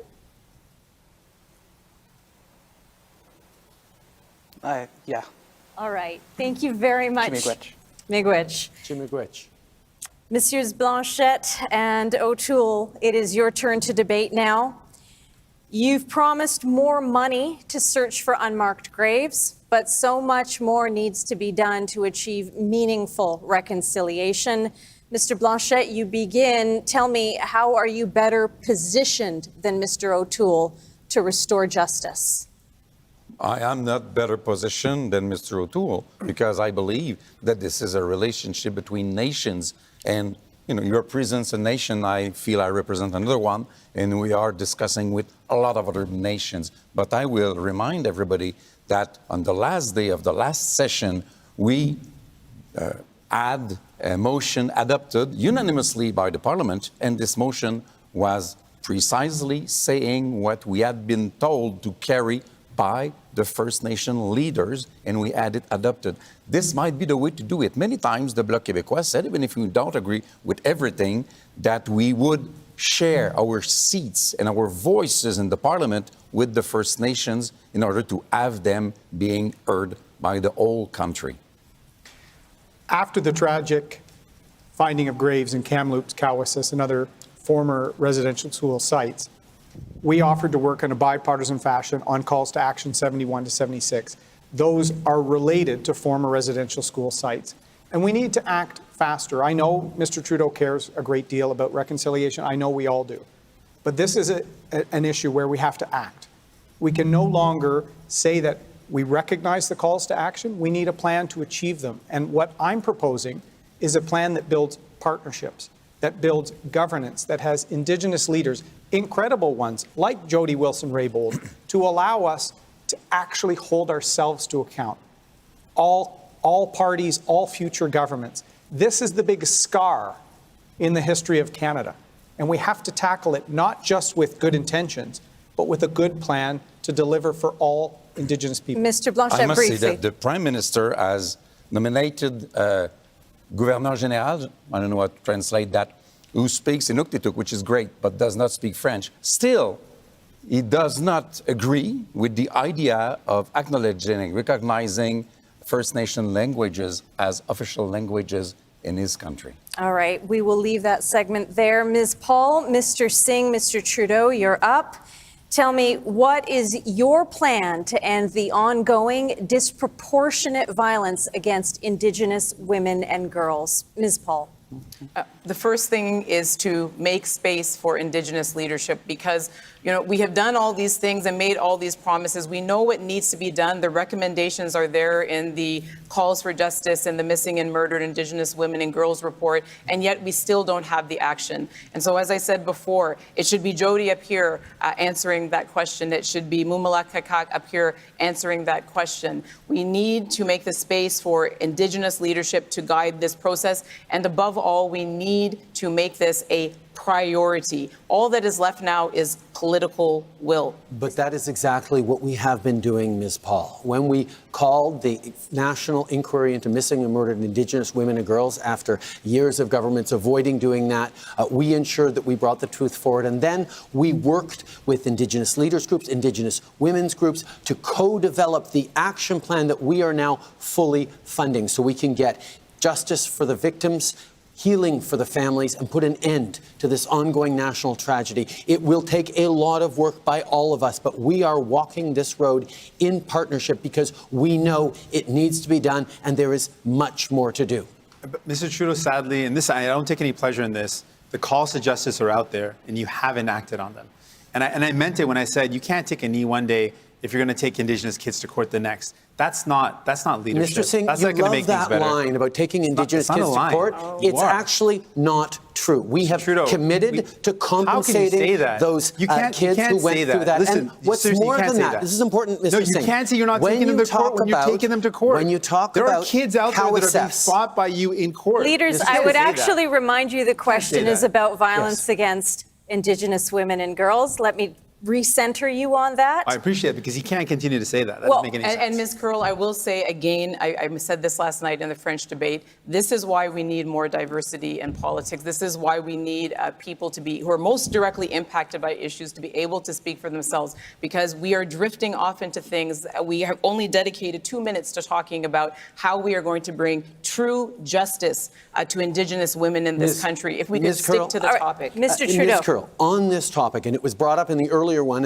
and we talked about Indigenous women. I want to talk about those kids buried in unmarked graves across the country, because it was a tragedy for all Canadians, one long known by Indigenous peoples. But when I went to Cowessess to speak with Chief Casmus Delorme, we not only grieved those kids, we signed an agreement, a landmark agreement, to keep kids at risk in their communities, to take them out of the provincial system. That is how we move forward. It took years to sign that agreement, but we got it, and we are empowering Indigenous communities to care Trudeau, for we're their out own of kids. time. Mr. Singh, I'm going to give you very brief moment to respond. Briefly, we're over time. We need to implement all the calls to justice. We need to listen to Indigenous women and girls. We need to make sure that they're safe, and we have the steps that they've laid out that we need to follow. All right, thank you very much, leaders. Now I'm really pleased to welcome Melissa Ridgen of APTN News. Melissa is going to be asking you each a direct question on our theme of reconciliation. Your first question, hi Melissa, is to Mr. Blanchette. Over to you. Tanshe, thank you all for being here. It's a pleasure to be here with you to ask some questions for our APTN audience. Mr. Blanchette, I'm going to start with you. You know, numerous government reports, including in Quebec, have sounded the alarm that systemic racism exists, from Joyce Echequan dying as she's taunted by hospital staff, to policing, the justice system. What will you do as Bloc leader to address systemic racism in your own province, in Quebec, and also elsewhere in Canada? First, never underestimate the weight, the sadness of those dramas. Second, I acknowledge, I recognize the existence of systemic racism in June 2020. And then, what happened? It became a political tool against Quebec.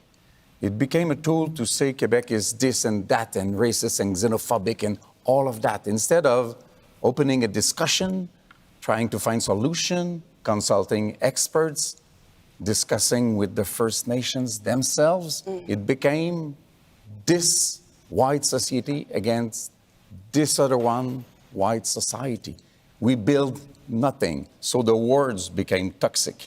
I'm What are you absolutely going to do? open to the idea of discussing all of that on a quiet stage without this aggressivity, being aggressive as this debate has become. All right, Mr. Blanchette, we have to move on. Your next question, Melissa. This question's for you, Ms. Paul. You know, Canada has more children in government custody right now than at the height of residential schools.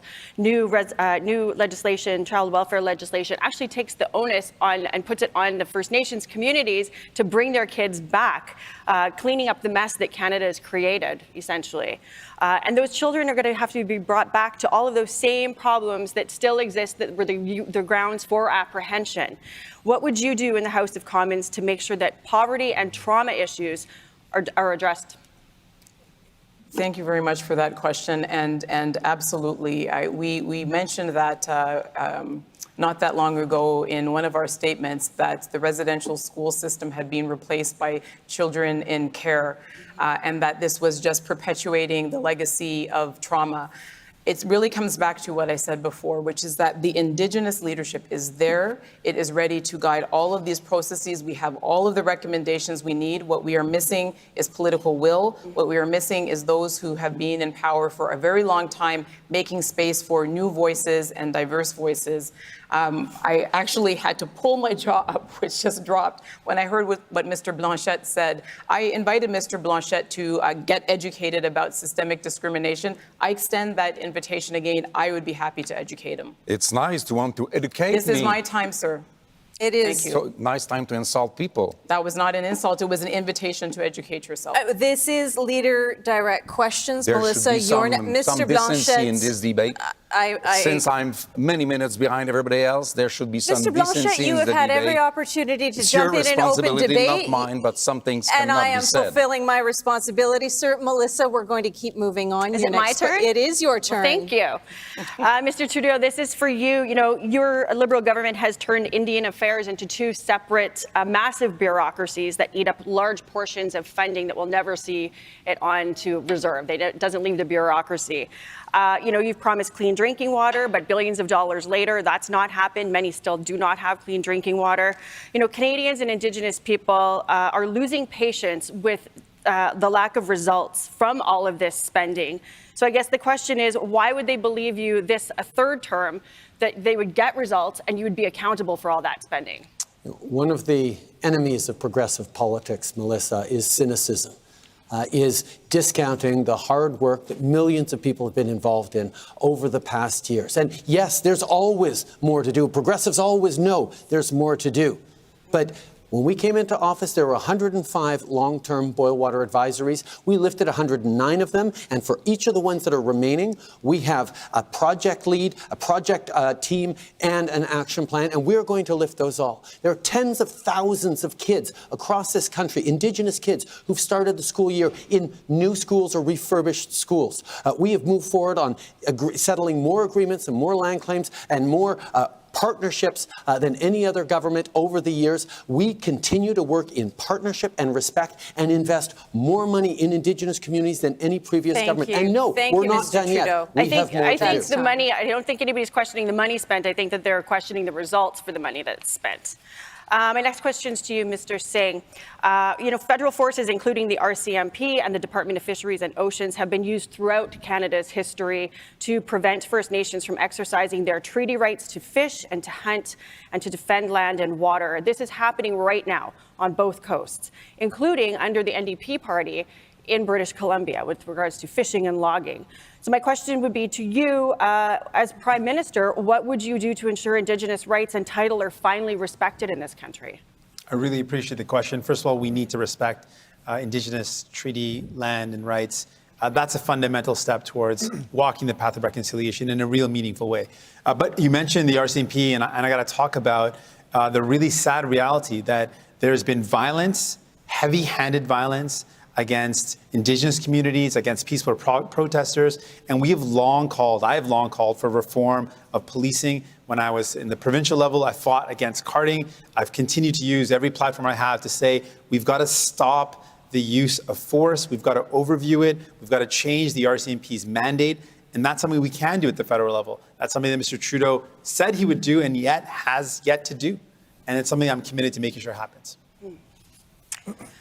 Mr. O'Toole, next question is for you. You know, you voted against the UN Declaration on the Rights of Indigenous People that would share decision-making power with Indigenous people over what happens on their land. And you also want to criminalize Indigenous dissent that's expressed through blockades or protests. So the question is, if you're Prime Minister, how could Canada build a respectful nation-to-nation relationship with Indigenous people? Thank you, Ms. Ridgen. And this goes very similar to Mr. McLeod's question on trust and respect. I want to build those partnerships.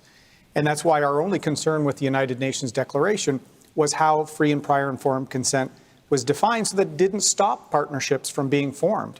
I'm really glad to say one of the early leaders behind the UN Declaration, Chief Willie Littlechild, has agreed to serve as a special counsel to me on the implementation of that to make sure that there are partnerships and opportunities. What I want to do as Prime Minister is build that type of nation-to-nation dialogue and partnership so that the next generation has intergenerational wealth and opportunity transfer, not trauma. And building that trust will be core to me. It's why, as I said, my first question was on reconciliation. We have to make progress. All right, thank you, Mr. O'Toole. Now we move on to open debate. A reminder that Melissa will be here to keep the leaders on theme. I will be here to do my best to keep you on time. And all of you have an opportunity to jump in after Mr. Trudeau begins with a question from Melissa. Okay, I think if there's one thing that Canadians and Indigenous people can all agree upon, it is that this Indian Act system is not working for anybody. How would you dismantle this broken top-down system, and what would you replace it with that would ensure that Canada still is living up to its constitutional obligations to Indigenous people? First of all, we are looking forward to dismantling the Indian Act. It is a commitment of ours, but it is not something that Ottawa gets to decide. And what replaces the Indian Act will vary from community to community as we live up to our obligations. And that's why over the years, as we've moved towards self-government, we have accompanied communities, some who want to start with health, some who want to start with education, some who want to start with economic development. Every community, every nation across this country gets to help define what its path is forward. We will be there to listen, to partner, to build a better future every step of the way. The way to go forward is to listen to leaders. And Mr. Trudeau ignored one that he had in his own cabinet, in Jody Wilson-Raybould. That was a huge lost opportunity. We've been speaking to people with how we can accelerate treaty resolution. There are some treaty negotiations, Ms. Ridgen, that have been going on, as you probably know, for decades. We need to solve it, and we need to work with Indigenous leaders. There's incredible Indigenous leaders in nonprofits, in the private sector, in industry, in academia. We need to use that governance capacity to finalize treaties and build partnerships. Absolutely. Because the best way forward is success for Indigenous peoples alongside their neighbors, alongside Mr. Singh and then Mr. Trudeau. I'm coming to you, Mr. Trudeau. I'll just jump in on this one point. I think absolutely the solution has to be Indigenous-led. And I think that's the starting point. And for a long time, we've seen that there's been a top-down approach that has to change. It has to be Indigenous people at the table. But I want to talk about the impacts, so just we understand how severe this is, how the Indian Act is creating injustice and perpetuating injustice. I spoke to B, who's a young woman, a young girl who lives in Niskandiga. And she told me in her own voice, she said, I'm a 12-year-old girl and I'm fighting for clean drinking water. How does that make any sense? Those words haunt me to this day. I think about what 12-year-olds do, and they certainly aren't fighting for clean drinking water. That is a legacy. That is the impact of the Indian Act. I want to go back to what Mr. O'Toole has been saying, because he's very able at saying all the right things, but there are countless examples of him actually not living up to his words. We've seen him on a number of times during this campaign, but on Indigenous issues specifically, he says we need to listen to Indigenous peoples. Well, he proposed that he would raise the flags that are at half-mast for the kids in unmarked graves in residential schools. And he didn't talk to or listen to any Indigenous leaders when he made that decision. And that's something that is important and symbolic, but wouldn't cost a cent. How do we believe that he would be able to actually make the investment necessary? Hold on. I'm going to give Ms. Paul and Mr. Blanchet a chance to jump in. We haven't heard from them yet. Time permitting, I'll come back to you, Mr. O'Toole. And I really again want to I asked Mr. Trudeau to move immediately. Hold on, Ms. Paul. I really just want to try to recenter our conversation on Indigenous peoples and what we are going to do to fulfill the many unfulfilled promises and commitments that have been made. And I would say, perhaps to pick up on what has been said, that it seems all too often that reconciliation is treated like a buffet. You can opt in for this, pick this plate, but not the other one. And that applies to what we've seen with Mr. Trudeau and the Liberals. You can't, on the one hand, say reconciliation and then go and not allow Mi'kmaq fishers to be able to have a decent, moderate living for all of these years. You can't call reconciliation and then take Indigenous peoples to court. But Mr. Singh, you also can't say reconciliation and then support the NDP government in putting pipelines through Indigenous territories, or support Line 5 after the Anishinaabe made it very clear that they did not support that project. Ms. Paul, I'm going to allow Mr. Blanchet to get in. He's been signaling he wants to. Yes. I will come back to the two of you. Mr. Blanchet. First Nations and Quebec have something in common. They are binded by a document they never signed. And any relationship between nations should be dealt with freely signed treaties or agreements or something. The Indian Act has to be replaced one nation at a time, if need be, by and with freely signed treaties and agreement. There's no other way. And if I may come back a few seconds on something else. Quebec wants religion out of the state affairs because religion never protected equality for women and never will. We are over time. I'm going to give you both a chance to briefly respond. Mr. O'Toole, then Mr. Singh. Briefly, please. I am proud of this country, and I think if you love your country, you can dig deep to make it better. So as Prime Minister on the National Day of Reconciliation on September 30th, I will raise the flag with a commitment to move forward on calls to action. Mr. Trudeau promises things, doesn't deliver, and then when people protested him, he mocked them. That is not reconciliation. So you can be proud of your country as you strive for it to get better. Thank you, Mr. O'Toole. Mr. Singh, briefly. I think that Mr. Trudeau may care. I think he cares. But the reality is that he's often done a lot of things for show and hasn't backed those up with real action. And the harm is that Indigenous people continue to suffer. And that's what I want to stop. I want to stop the suffering and lift up Indigenous people by being allies. 5 seconds, Mr. Trudeau, then we got to go. Mr. Trudeau, 5 seconds. Unfortunately, the cynicism that Mr. Singh is showing on saying we did nothing is harming reconciliation and the path we're moving forward. We have lots more to do, and we are doing it. All right, leaders, thank you. Thank you, Melissa. Merci. Merci. And now it is time for our fourth theme for the night, affordability. It's time now to bring in Janet Falla. She is a senior working part-time in Burlington, Ontario. Good evening, Janet. Please tell us what your question is to the leaders. My question is this: at my age, I never imagined that I would have to keep on working, but I have to afford to live where I do. So I'd like to know, when they become Prime Minister, what will they do to help us seniors survive? Thank you, Janet. Leaders, you've heard Janet's question. We're starting with you, Mr. Blanchette. Merci, Madame. For many months now, the Bloc Québécois has demanded for the government to increase the amount of money being provided on a monthly basis to our elders. It's nowhere in the Conservatives' program. And in the Liberals program, it starts at 75, nothing below 75 for this pension. I'm not sure about the word in English. It has to be done. Those people are those who suffered the most from the pandemic. Their power to buy things was reduced. The fact that they were alone more than never before was made worse. And the stress, the anxiety they lived with is terrible. We want something to be done, and it has to start with a monthly check, seriously increased. Thank you, Mr. Blanchette. Mr. O'Toole. Thank you, Ms. Falla, for the question. This is a crisis facing our country, affordability, and it's hitting our seniors the hardest. That's why in Canada's recovery plan, our plan to give you a break, we're going to double the Canada Workers' Benefit. There are many seniors like you having to work to keep up with the cost of living. We're going to double that for you to give you a break.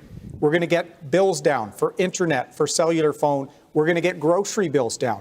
That is our plan and our commitment. And in December, we're going to give you a break with the GST holiday and help bricks and mortar stores in the process. Mr. Trudeau is borrowing every day $424 million, and he's causing an inflation crisis. We have to secure our future, and that's our commitment to you. Thank you, Mr. O'Toole. Mr. Trudeau. Ms. Fallish, thank you so much for your question. We know that seniors have been deeply affected by this pandemic, the isolation, the extra costs, which is why we stepped up with a one-time support so you could help get through this pandemic. But we need longer-term supports. One of the first things we did was increase the guaranteed income supplement for our most vulnerable single seniors when we first got elected. We're doing that again in our proposal in this election. We're also moving forward with increasing the OAS for all seniors over 75 because we recognize that the costs continue to increase as you get older and continue to want to live at home. We're giving you more supports so you can stay at home safely and make those renovations. Importantly, we will continue to have your backs as we have through this pandemic and into the future. Thank you, Mr. Trudeau. Mr. Singh. I want to thank you so much for your question. And one of the things that you mentioned is that you didn't think you would have to keep on working. And I don't think our seniors should have to work. If seniors want to contribute by working, that's absolutely their right, but you shouldn't have had to work. And in a country as rich as ours, we should make sure our seniors are able to retire with dignity, that you've got the supports necessary to live a life of dignity.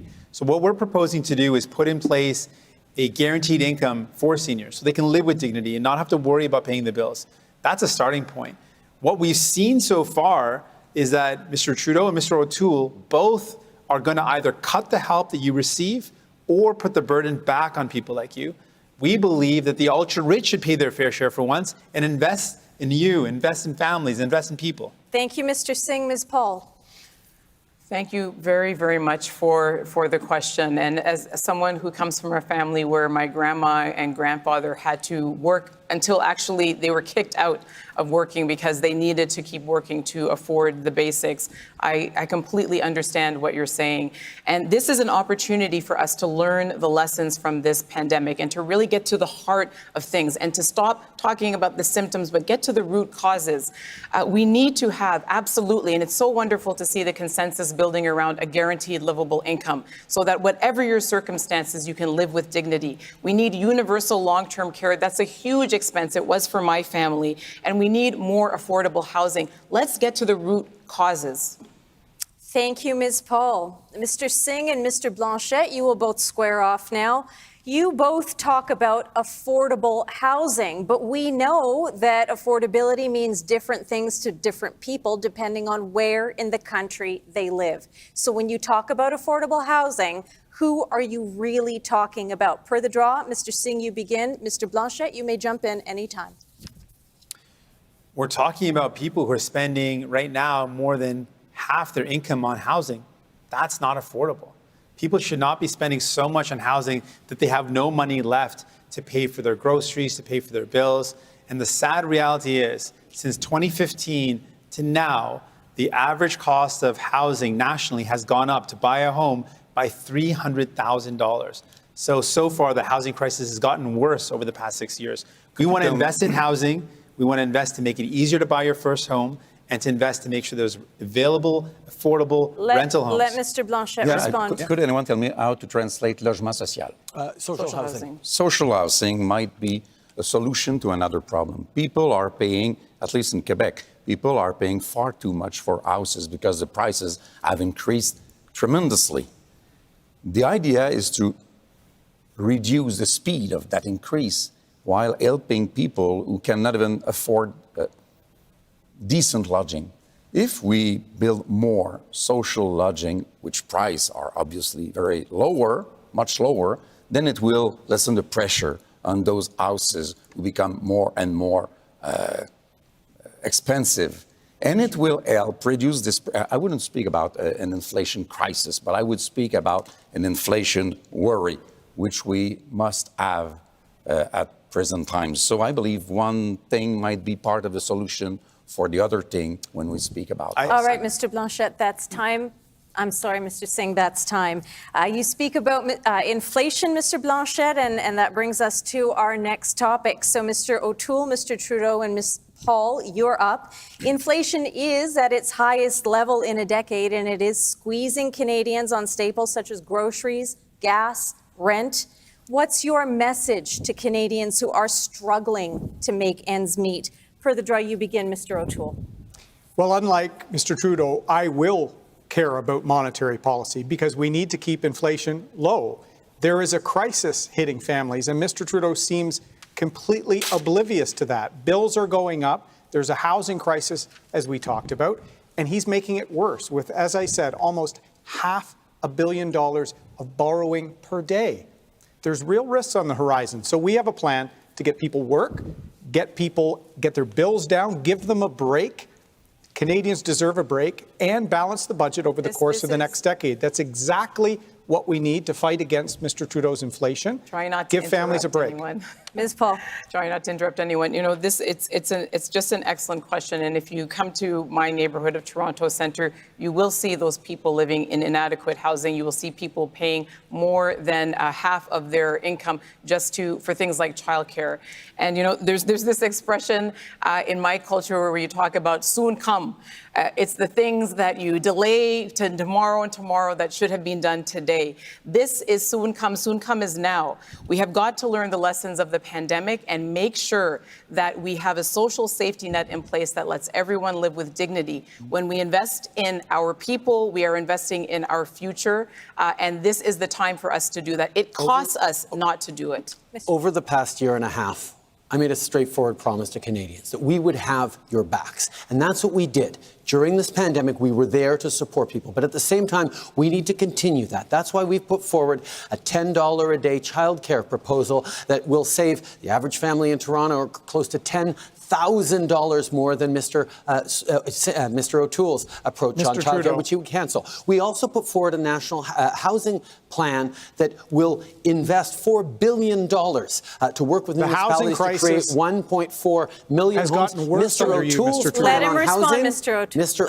Trudeau, let Mr. O'Toole respond. Sorry, let me just finish this. The housing Mr. crisis. O'Toole's plan on housing gives $500 million on breaks to the wealthiest landlords and nothing for building new The houses. housing crisis has gotten worse under Mr. Trudeau, and months ago he fought against us trying to take foreign non-resident money out of our housing market. We've got a plan to get rental housing built. We've got a plan to get density, 1 million new homes in the next 3 years, with no money and to give on that first-time home buyers not a cent a break towards that, by a Mr. longer O'Toole. mortgage. And Mr. Trudeau, Canadians are worried you're going to be taxing their primary home sale. Your advisors have said it. Untrue. Your candidates have That said is it. It's on untrue. page 14 of his policy book. He's introducing a new tax on the sale of homes. Leaders, there will be more opportunity to speak about these issues. Thank you, because guess what? I'm bringing out Rosemary Barton of CBC News, and she's going to be asking you more direct questions and opening up more opportunities for debate on this theme of affordability. Hey, Rosie. Hey, Shanti, thanks, and good to see everybody. Appreciate you being here. Let's try and get some answers this time, shall we? Ms. Paul, I'll start with you. One of the plans that you've laid out to tackle affordability is a guaranteed livable income. You mentioned it just moments ago. Give people a set amount of money to deal with their lives. There was an expert panel in British Columbia just recently that said that that is not the way forward, that actually is too complicated for the needs of our society, that the needs are too diverse. Why do you think this is still a policy worth pursuing? Guaranteed livable income is a policy whose time has come. We saw at the beginning of the pandemic how many people were thrown immediately into financial crisis because our patchwork system simply isn't working. There is a growing consensus. The members of the Liberal Party voted for it at their convention. The members of the NDP party voted it at their convention. 50 senators signed a letter calling for it. The time has come to ensure that everyone has the support that they need to live in dignity in this country. The parliamentary budget officer looked at guaranteed livable income. He examined the model in Ontario, and here's what he said. He said that it would lift half of the people who are in poverty now out of it, that it was affordable, and that it would not disincentivize work. This is the time for a guaranteed livable income. Let's do it together. That's time. Thank you. Mr. O'Toole, childcare, as you know, is a huge expense for families. You would scrap the deals that the Liberals have made with provinces, which drops fees by 50% immediately and creates spaces, and eventually will reduce fees to $10. Instead, you're proposing a tax credit that would reimburse just some families $6,000 a year. So what does your plan do to create spaces and lower fees? Because as you know here, it's not just about affordability, but also about access. It's about helping all families now, not in 5 years helping some. And our plan would help lower income families with up to 75% of the cost. Our plan will also help that nurse on shift schedules that has jobs in the evening, that needs flexibility. What we want to do is help all families get ahead and provide more support. But if the nurse can't find a spot, Mr. O'Toole, income. what does she do? If the nurse can't find a spot, what does she do with her children? This gives her as much flexibility as possible. If there's not one in her suburban community, there is no space in 5 years under Mr. Trudeau's program. We want to give families the tools to make the best decision for the position they're in now, to have ability to help them in their circumstances. Our plan will be immediate. It will help all Canadian families. Mr. Singh, you're promising to tackle skyrocketing housing prices. One of the ways is with that 20% tax on the sale of homes to foreign buyers. 2/3 of Canadian families actually own a home already. If you're successful at cooling the housing market, that would mean that people who have invested their life savings in their homes may not have it anymore. They're relying on that for their retirement. So what is more important to you? Helping younger people get access to the market, or allowing older Canadians who rely on the value of their homes to live? It's a really fair question. And when I spoke to people, I go door to door in my riding of Burnaby, people who've got beautiful homes. I ask them, what's the number one concern? They say housing. And I kind of look around at their house and say, well, you've got a home. They say, well, I'm not worried for myself. I've got a place, but I'm worried about my kids. And they're more concerned that their kids will never be able to find a home than their own circumstances, because they're okay. They are worried about their kids. And the reality is, it is impossible for young people to even imagine buying a home, let alone renting a place that's in their budget. So we've got to get the big money out of housing. Young people, young families, professionals shouldn't have to compete. So your answer is that it is more important for young people to get into the housing market rather than protect people who have equity in their home. We can do both. And our plan is that everyone's telling us the number one concern they have for their kids is that they're not sure they're ever going to be able to own a home. We want to change that. It's gotten worse with Mr. Trudeau. We're going to fix it. Thank you. Mr. Blanchette, nice to see you, sir. Seniors, as you were talking about off the top, they're really worried about the increased cost of living. You, as you said, have criticized the Liberals for increasing old age security only for those 75 and older.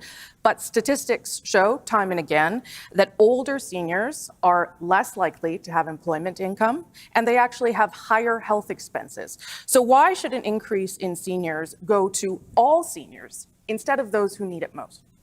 First, let's say that this Prime Minister is supposed to be the champion who fights against all kinds of discrimination. And it did create himself two classes of elder seniors. What they want is for those between 65 and 75 to spend their private funds in the meantime. No, but I've just given you the example about why. I've just given you the example about why the government may have done that, sir. It's because people who are 65 to 75. Answer, please? May I follow up, please? That those people generally stay employed and generally have fewer health costs. Those people have worked all their lives until 65 years old. They have paid for a pension that should be the same for everybody. And for some financial issues, the government creates two classes of seniors. It is unacceptable, and no calculation whatsoever should be so unethical. All right. Thank you, Mr. Blanchette. We are now moving to the open debate section. I just have a question for Mr. Trudeau, I believe. I'm very sorry. If you don't mind. I don't think we should let him off the hook. I think we would all agree. I got a little mixed up there. You're making some of our arguments on the other ones. Well, we'll make you uncomfortable now, sir. There we go. You said in 2019 that Canadians should never have to make the, and these are your words, impossible choice between paying for medications or putting food on the table. We have seen you, particularly in these recent months, willing to spend billions of dollars on programs that matter to your government. Daycare would be another example of that. Why is there no money in your platform or in your most recent budget for a national Pharmacare program? Is it no longer a priority? And should you not just tell Canadians that, sir? No, it continues to be a priority because, indeed, no one should have to choose between paying for groceries and medications. On health investments, we were all focused on COVID-19 and supporting the provinces and making sure that on that we were giving the support we needed so we could have Canadians' backs. But at the same time, we worked with a number of different jurisdictions, and we've actually signed with Prince Edward Island a national universal Pharmacare. You've signed one deal, sir, but there's nothing in your platform in terms of costing. I understand the pandemic kept you busy. What about going forward? Why wouldn't you put that in place? Going forward, we are going to continue to, but we know that it's not something we did with Prince Edward Island. We're going to continue to do with others in respect of the provincial jurisdiction that is delivery of health care. We can't impose Pharmacare on a province that doesn't want it, unlike the NDP proposes. We are going to work in partnership, as we have on so many things, to get it done like we did on childcare. Okay, and now we're going to move to open debate. Starting back with you, Rosie. Okay, and we start here, I believe, with Monsieur Blanchette. Yeah. That's correct. So, Mr. Blanchette, what is one policy change that you think would make the biggest difference to Canadians or Quebecers, in your case, in terms of their cost of living? The one change that you would like to see that would help them the most? Cost of living, that's quite interesting because that's a worry that we have. We believe that the most important thing is changing the way we create wealth. We believe that transforming our own resources, natural resources, with our own clean energy in our regions of Quebec will create more wealth. This wealth will come from an environmental, I will get this word, environmental preoccupation as well. And we will do that, and we should be entitled to do that with our part of the money that is being sent again and again in oil and gas. There's one thing I want to add, even if it's not exactly, I don't know if there's time eventually. Not really, but quickly. I will take a few of those seconds. Yes. Will we have some seconds to speak about French-speaking communities and Acadians? Well, not in this debate? section. This is about cost of living, sir. Oh, and no, to you, nowhere. Mr. Singh. It's nowhere. That's my problem. It's nowhere. One of the things we know, the cost of living has gone up. The cost of medication is going up. The cost of being able to afford the medication that keeps you healthy. Mr. Trudeau, $0 in your fully costed budget means zero commitment to getting it done. You don't have a fully costed $0, but you've shown your evidence with your costed budget. You've shown Canadians clearly you've got no interest in doing something that you promised to do in your 2 years ago. Mr. Singh. You promised to do it 2 years ago. You committed. You campaigned on it. You included it in your throne speech, and now you've completely abandoned it. How can people trust any promise you make when there's $0 in your plan? Okay, brief response, then Ms. Paul, then I'm coming to you, Mr. O'Toole. Briefly, Mr. $25 billion in our fully costed platform for health for the priorities that Canadians have told us on. Better support for seniors in care, better support for mental health services across the country, particularly for young people, and access to a primary care doctor or team. That is what $25 billion over the next 4 years gives. Mr. O'Toole's money for health is backloaded to 6, 7, 8, 9, 10 years from now. All right, Mr. Trudeau, thank you, Ms. Paul. I'm reminded what the question was. The question was what policy would have the biggest impact on people's cost of living? Ms. Paul. And I think that we have a perfect example of this again here, because the biggest thing that could make a difference in the cost of living for people is a change in the culture in Ottawa. It is so painful for me because I've had the experience of, again, having my grandparents work until they were 75 and living 600 and 800 square feet and wondering how we were going to feed ourselves some nights. I've had that experience, and I know that 1 day of delay is too much. So when I think that we could have being in Parliament now, working to get people the help that they need. What is the policy, Ms. Paul? These are anecdotes. What is the policy was the question. It's not an anecdote. The thing that we need is a change in the culture. I hear you. I see you, Mr. It's a change in the culture because there are several parties on this platform right now that agree on guaranteed livable income and universal pharmacare and childcare.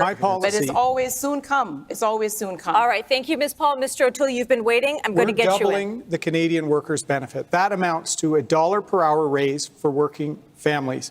These are people working very hard, and I respect whether they get up to work a shift in a restaurant or work to open their small business. We're going to have your back. We're also going to get costs down. We're the only party with a recovery plan that includes all Canadians. And when it comes to cynicism that Mr. Trudeau talked about earlier, all of the commitments continue to be a priority. He's going to get to the calls to action. He's going to have transparency. He's going to make targets. He announces things and never delivers. Mr. Trudeau, a prime minister has to deliver on the words, not just fancy words to make promises, a plan to get there. By the way, Mr. O'Toole, I won't take lessons from you on making promises and not following up. When we see you're beholden to the gun lobby, we're beholden to anti-vaxxers, you're beholden to a Remember, range of this is affordability, and Mr. Trudeau, I'm sorry, we're out of time now, I've sir. been responding to people. Can I answer Rosie's question directly? You have 5 seconds, sir. We were able to lift 1 million people out of poverty and create 1 million jobs at the same time with the right kinds of investments over the past 5 years. And Mr. Trudeau, I'm sorry, sir, I have to wrap you right there because it is now time for our next theme on COVID recovery. Rosie, thank you so much. Thank you very much. Thanks.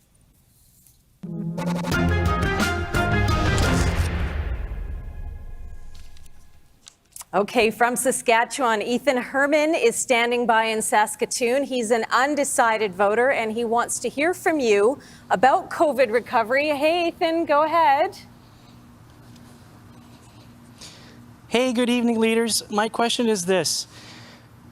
Coming out of this pandemic, how will you, if elected as Prime Minister, going to unify and drive Canada forward with respect to healthcare, jobs in the economy, and ensuring a higher quality of life is achievable for all Canadians, regardless of race, color, creed, or sexual orientation? All right, leaders, you've heard from Ethan. Mr. O'Toole, you're up first. Thank you, Mr. Herman. That is exactly why I launched Canada's Recovery Plan on the first day of the campaign. We're going to create 1 million jobs in 1 year.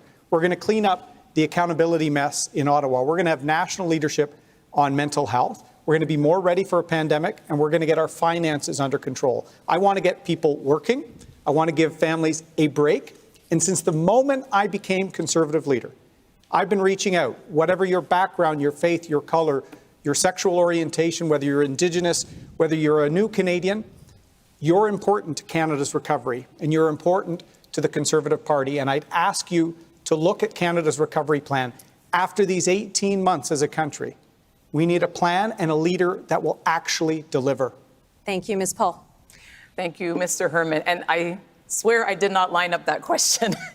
He's not a ringer. But this really comes to the heart of the matter, which again is about changing the culture of politics in Ottawa. We have heard from outgoing MPs in the last Parliament how incredibly important that is, that the culture has become toxic, that has become hyper-partisan. And, you know, there used to be a time, I worked as an intern in a nonpartisan way in the Ontario legislature. You know, you would make a fuss and question period, and then you'd get to work across party lines and committees to find the solutions to help people in Canada. And so we need less partisanship. We need more diverse voices so that we can get the access to the best ideas in a more cooperative and collaborative way. Mr. Singh. Thank you. Mr. Herman, thank you for your question. And your question touched on a number of things. Healthcare is something very near and dear to my heart. And we've seen in this pandemic that our healthcare system simply hasn't been there. And it's not because of the pandemic. A lot of these problems were there from before. So our commitment is to invest in our healthcare system, to defend it. Unlike Mr. Trudeau and Mr. O'Toole, who believe in private long-term care delivery, we want to get out profit, get out the greed from the delivery of long-term care. We want to invest in Pharmacare for all, not promise it in 2019 and then have $0 to commit towards it. We want to see everyone have access to medication. We want to include dental care into our healthcare system and mental health services. And to do all of that, we want to make sure that the billionaires start paying their fair share so we can invest in you. Thank you, Mr. Singh. Mr. Trudeau. Ethan, I think the folks on this stage missed the very first part of your question, which is, once we get out of this pandemic, and yes, we have plans for being even more ambitious on climate change and making sure people get good jobs, but we have to get out of this pandemic first. And that's why the unequivocal leadership that we've shown as a government on making sure that everyone gets vaccinated is what's going to get us through. We cannot rebuild the economy until we get through this pandemic. And unfortunately, Mr. O'Toole, who says he wants to get all of Canada vaccinated to 90% in the coming 2 months, can't even convince his own candidates to get vaccinated to 90%. We have to get through this. We are unequivocal that vaccinations are the way to do it. Thank you, Mr. Trudeau. Mr. Blanchette. I think Mr. Trudeau forgot the second part of your question, which is about health care. Let's be efficient.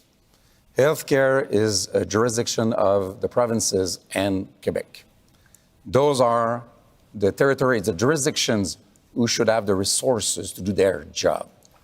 The promises of the Conservatives is 3.5% of increase a year for the first 3 years, which is very far from what the provinces asked for. And what the provinces asked for is not even in the program of Mr. Trudeau. So it will be hard to be efficient if those who are responsible of healthcare do not have the resources which are owed to them. Thank you, Mr. Blanchette. Thanks, Ethan, for your question. Have a good night. We're going to let you go. It is now time, Ms. Paul and Mr. Singh, to go face-to-face, starting with Ms. Paul. And I want to talk about Canada's parallel pandemic, the opioid crisis. Since it has taken hold, more than 20,000 Canadians have died, often in the shadows. This is an insidious killer that is tearing families apart. To both of you, starting with Ms. Paul, does the political will exist to confront it? We called many times during the last session of Parliament across party lines again for us to first recognize that this was a national health emergency and then to decriminalize simple possession because we know we need to end the stigma and create a national safe supply program. We asked every party to do it because 17 lives on average are being lost every day. We didn't hear anything from anyone. And it comes back to Mr. Herman's question about unity. Can we not unify on something like this where it's clear what we need to do? If we can't do that, then none of these other things are possible. And so that's what we have to try to do. We definitely need to respond to this crisis with everything we have. We've long called for it to be declared a national public health emergency. And what we know is the approach that has been taken for decades simply doesn't work. The approach of arresting someone, putting them through the criminal justice system, putting them in jail does not make communities safer, and it doesn't help people. So we have been saying, and I believe very firmly, we need to provide healthcare responses to people that are dealing with addiction. We need to make sure we are doing everything we can to secure a safe supply. We need to look at the evidence and say really clearly, if there is any step we can take that'll save lives, we've got to take it. So there's a lot to do, but does the political will exist to do it? That is exactly the question. Is there the political will? There is, will we on behalf of the there Democrats. doesn't seem to be because we need a national Well, I safe got the supply will. program. We wanted it before Parliament dissolved, and here we are, and lives will be lost in my riding of Toronto Centre probably today because of it. All right, Ms. Paul, I have to wrap you there. It's good to hear, Mr. Singh, that it is at least coming from you. Mr. Trudeau, Mr. Blanchette, Mr. O'Toole, this round to you. Starting with Mr. Trudeau. During the pandemic, Canadians watched in horror the suffering of their most vulnerable and frail loved ones in long-term care. What if tomorrow you had to place a family member in a long-term care facility? Would you do it? Beginning with you, Mr. Trudeau, Mr. O'Toole, Mr. Blanchette, you may jump in.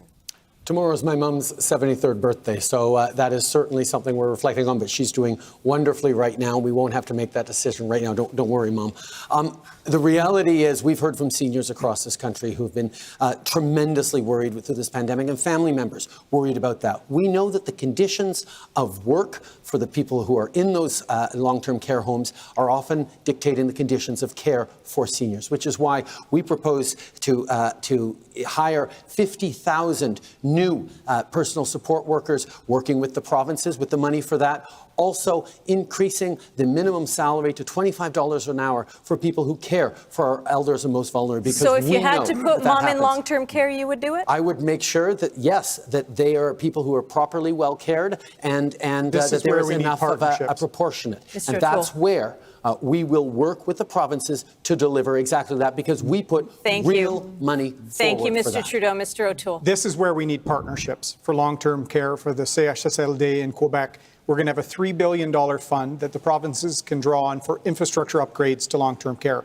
That's in addition to our record, almost $60 billion commitment over 10 years to the public healthcare system. Universal access with no conditions. We need to partner with the provinces, not create fights. And long-term care, learning from the gaps in the first part of this pandemic is something we need. And I have to address... Would you put a loved one in long-term care tomorrow, Absolutely. I have Mr. a O'Toole? grandmother in one, All right. and we've been in touch with her. But I have to touch on what Mr. Trudeau said about the recovery. We have to get through the pandemic first. Why did you not have that approach to the election, Mr. Trudeau? We're in the fourth wave. Everything in the recovery relates to getting out of the pandemic first. Why didn't we work Mr. Blanchette, I'm going to let Mr. Blanchette in. You have had 4 minutes more than I did. So now I think it's enough. The debate is almost over. Some dads and some moms don't have to worry. They will have the money, of course. Some do.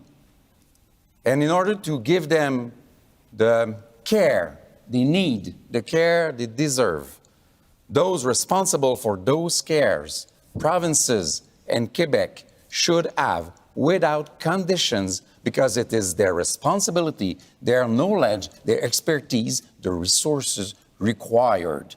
When the army came in Quebec, they wrote a report afterward. What did they say? They did not say Quebec is not good enough to take care of its seniors.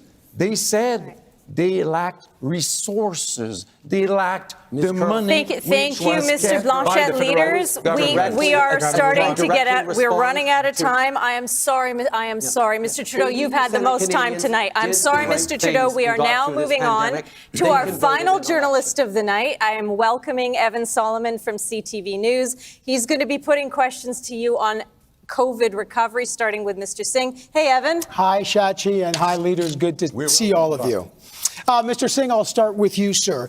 Your pandemic recovery plan is uncosted. You have no plan to balance the books, but you promised to pay for your expensive promises, new programs like universal dental care with taxing the super rich and taxing corporations.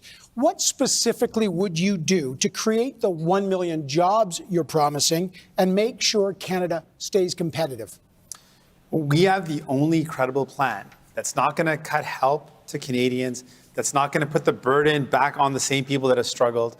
We're the only ones on this debate table that can say clearly we would tax the billionaires. We would make sure companies like Amazon start paying their fair share so we can invest in those new jobs, so we can invest in people. Left to Mr. Trudeau or Mr. O'Toole, they are going to put the burden back on you. They've already started. Mr. Trudeau has already started by cutting the CRE, cutting help to people. But what new programs, sir, specifically? Well, I believe in making sure we invest in Pharmacare, we invest in dental care, we invest in retrofitting homes and buildings.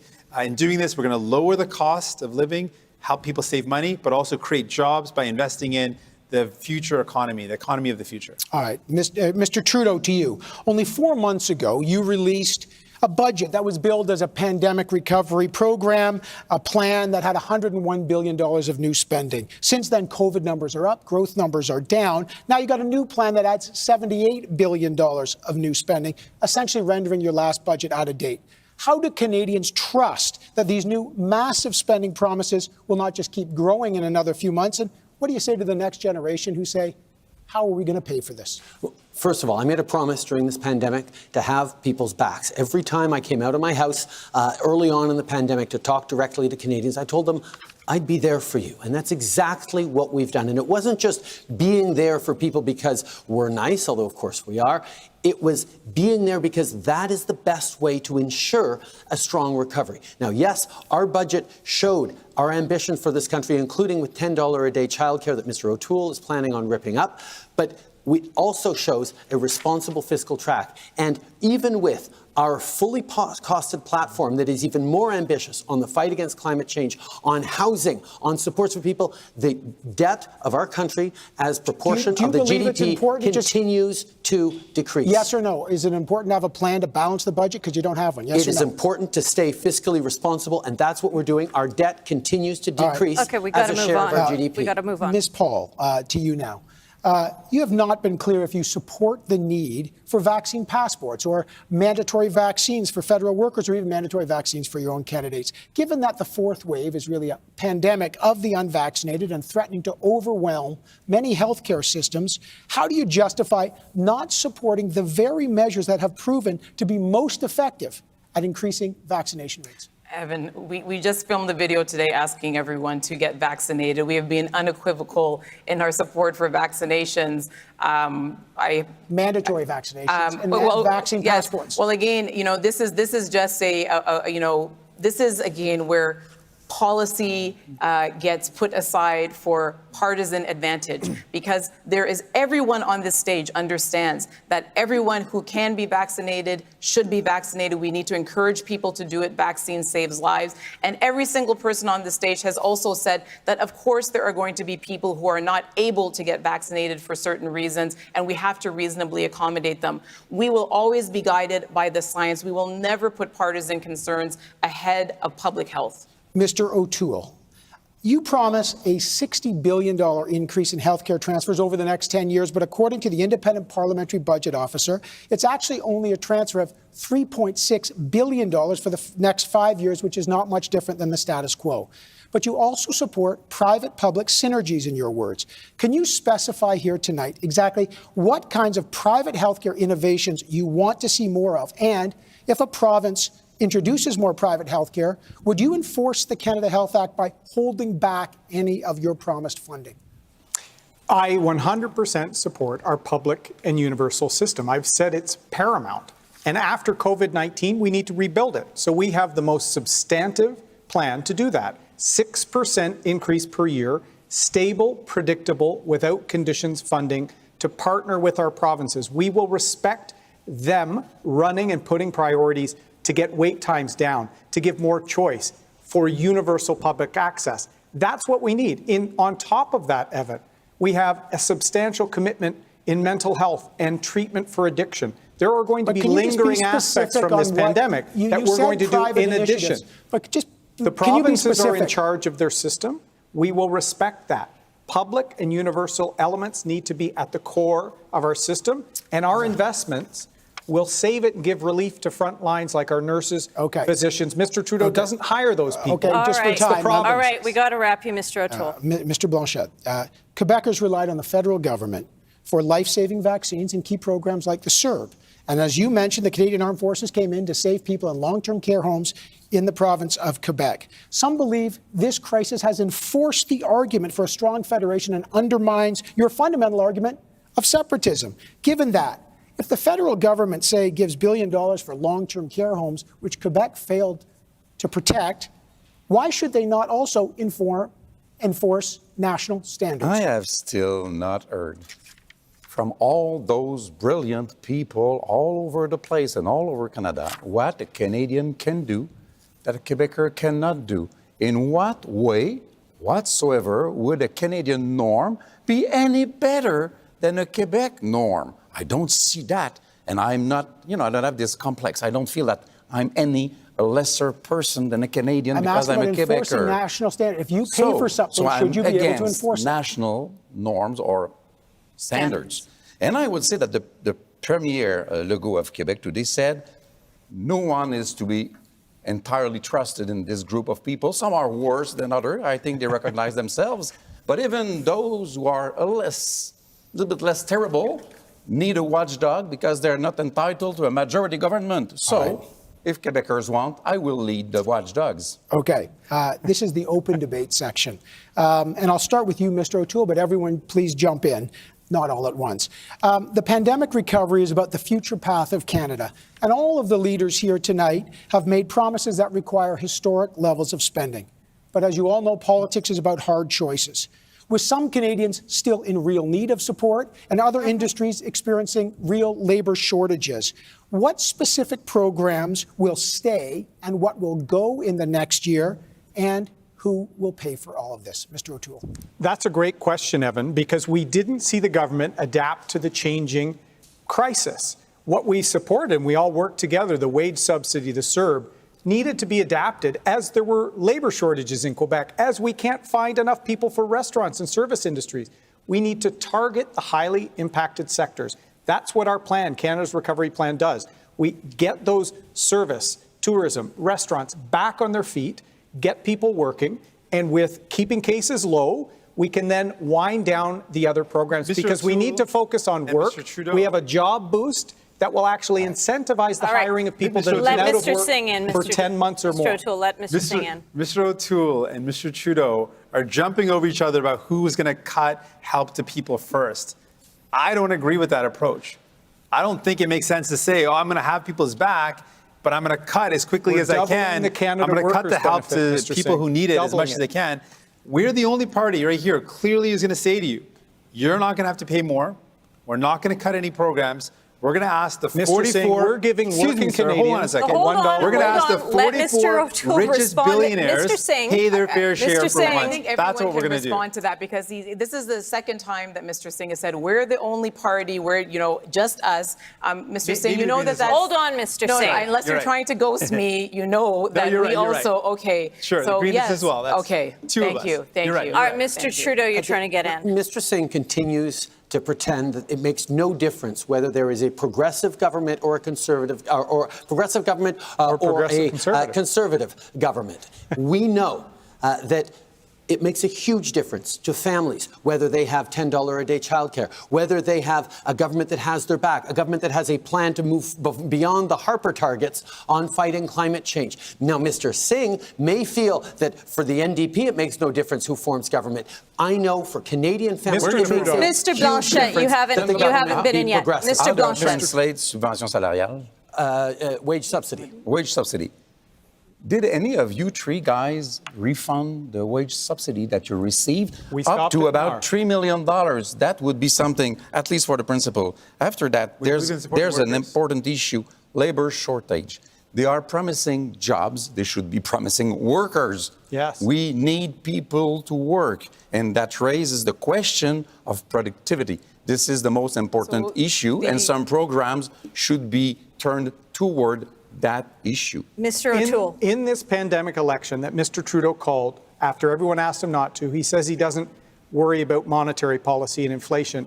Now he's saying he doesn't ever intend to balance the budget. He's spending $424 million a day more than Canada's bringing in. The question was, what programs will stay? We need to wind down the support programs in a fair way and get the country working again. We have got to remember. Thank you. Last minute of play, leaders. Last minute of play. Ms. Paul, 5 seconds to you. I'm coming to you, Ms. Paul. Thank you. We have got to remember the pandemic is not over, and all over this country, people still need the benefits. They should be there until the pandemic is over. And to the people of Canada, it is unfortunate we are in this election. You can see that there is a lot of work left to do. We need to get back to doing it in a more cooperative way. Okay, thank you, Ms. Paul. Mr. Singh, I see you, Mr. Trudeau. Mr. One of the specific programs, we demanded 22 times in Parliament for Mr. Trudeau to expand was paid sick leave. Because in this pandemic, people had to make the impossible choice going into work sick or not being able to because they couldn't pay their bills. 22 times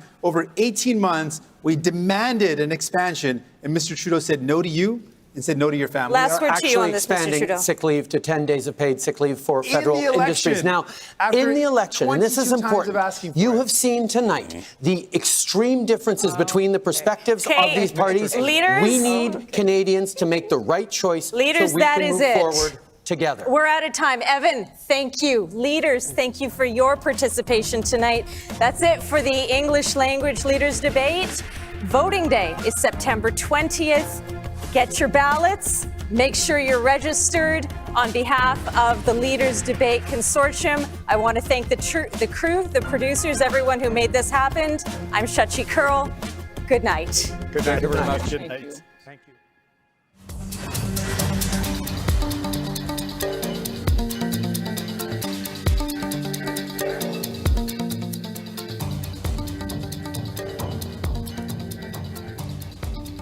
Good evening, I'm Dennis Ward. Welcome back to our election 2021 APTN National News Debate Night Special. And we're going to be breaking down some of what the leaders debate, what you just saw there, including reaction from Gatineau and from social media. And we also welcome back our guests as well. Joining us tonight in studio is Will Guidon. Will's the Minister of Housing and Property Management for the Manitoba Métis Federation. And joining us from Edmonton, Jody Callahoo-Stonehouse, who's a former band counselor, educator, and most recently ran for National Chief of the Assembly of First Nations. Let's just get some initial thoughts here. Jody, let's start with you. What are your thoughts on what we just saw? Any highlights or lowlights? Absolutely. Seeing Melissa on there was just incredible. She did an outstanding job. It was amazing to see her be so clear, precise, and she made us all very proud. What's appalling and embarrassing is the way those leaders conduct themselves. Those are the people who are supposed to run Canada. Their responses were generalized. There was no clear outcomes, strategies. It was very disheartening and unsettling. Will, your thoughts initially here on what we saw? Well, I have to say again exactly what Jody said about Melissa. Just a fantastic job, and want to congratulate her on that. But it was a bit of a gong show. Like, I'm trying to watch it, and it's hard to really hear a lot of it. And we were just talking about this earlier, how I don't know if I'd want that job to try to manage a debate like that. But there is a couple things that came to mind here, and there were some concerning things that were said by a few of them, but one in particular bothered me, and that was Aaron O'Toole, when he was talking about Indigenous leadership, how he was going to talk to them and talk to the Indigenous leadership in academia, in nonprofits, in business, but not the elected Indigenous leaders who are accountable to the people who voted for them. That seemed like a huge gap in there for me. But other than that, yeah, there was a lot to take in, a lot for them to cover, and I thought it was a little bit of a mess there, a little bit of a gong show. Well, we'll talk more about that mess a little later here in the show. We'll also talk more about Melissa. We'll talk with Melissa. She'll be joining us from Gatineau with some of her thoughts. Proud moment here for myself as well and the APTN family. And I don't think we would have heard about child welfare or, Indian Act bureaucracy, these types of things if Melissa wasn't there. Well, you might also notice that Daryl Stranger has joined us here on the desk. Daryl, you were watching along. What we're looking for some of the highlights. What stood out for you? Yeah, Dennis, well, there was a lot of back and forth, but a highlight, like you said, for us here at APTN was a journalist in these debates. Our very own Melissa Ridgen hosted the open debate on reconciliation, starting with a question about dismantling of the Indian Act. Here's a little bit of that.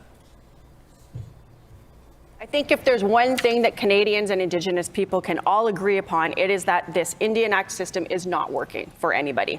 How would you dismantle this broken top-down system, and what would you replace it with that would ensure that Canada still is living up to its constitutional obligations to Indigenous people? First of all, we are looking forward to dismantling the Indian Act. It is a commitment of ours, but it is not something that Ottawa gets to decide. And what replaces the Indian Act will vary from community to community as we live up to our obligations. And that's why over the years, as we've moved towards self-government, we have accompanied communities, some who want to start with health, some who want to start with education, some who want to start with economic development. Every community, every nation across this country gets to help define what its path is forward. We will be there to listen, to partner, to build a better future every step of the way. The way to go forward is to listen to leaders. And Mr. Trudeau ignored one that he had in his own cabinet, in Jody Wilson-Raybould. That was a huge lost opportunity. We've been speaking to people with how we can accelerate treaty resolution. There are some treaty negotiations, Ms. Ridgen, that have been going on, as you probably know, for decades. We need to solve it, and we need to work with Indigenous leaders. There's incredible Indigenous leaders in nonprofits, in the private sector, in industry, in academia. We need to use that governance capacity to finalize treaties and build partnerships. Absolutely. Because the best way forward is success for Indigenous peoples alongside their neighbors, alongside Mr. Singh and then Mr. Trudeau. I'm coming to you, Mr. Trudeau. I'll just jump in on this one point. I think absolutely the solution has to be Indigenous-led. And I think that's the starting point. And for a long time, we've seen that there's been a top-down approach that has to change. It has to be Indigenous people at the table. But I want to talk about the impacts, so just so we understand how severe this is, how the Indian Act is creating injustice and perpetuating injustice. I spoke to B, who's a young woman, a young girl who lives in Niskandiga. And she told me in her own voice, she said, I'm a 12-year-old girl and I'm fighting for clean drinking water. How does that make any sense? Those words haunt me to this day. I think about what 12-year-olds do, and they certainly aren't fighting for clean drinking water. That is a legacy. That is the impact of the Indian Act. I really just want to try to recenter our conversation on Indigenous peoples and what we are going to do to fulfill the many unfulfilled promises and commitments that have been made. And I would say, perhaps to pick up on what has been said, that it seems all too often that reconciliation is treated like a buffet. You can opt in for this, pick this plate, but not the other one.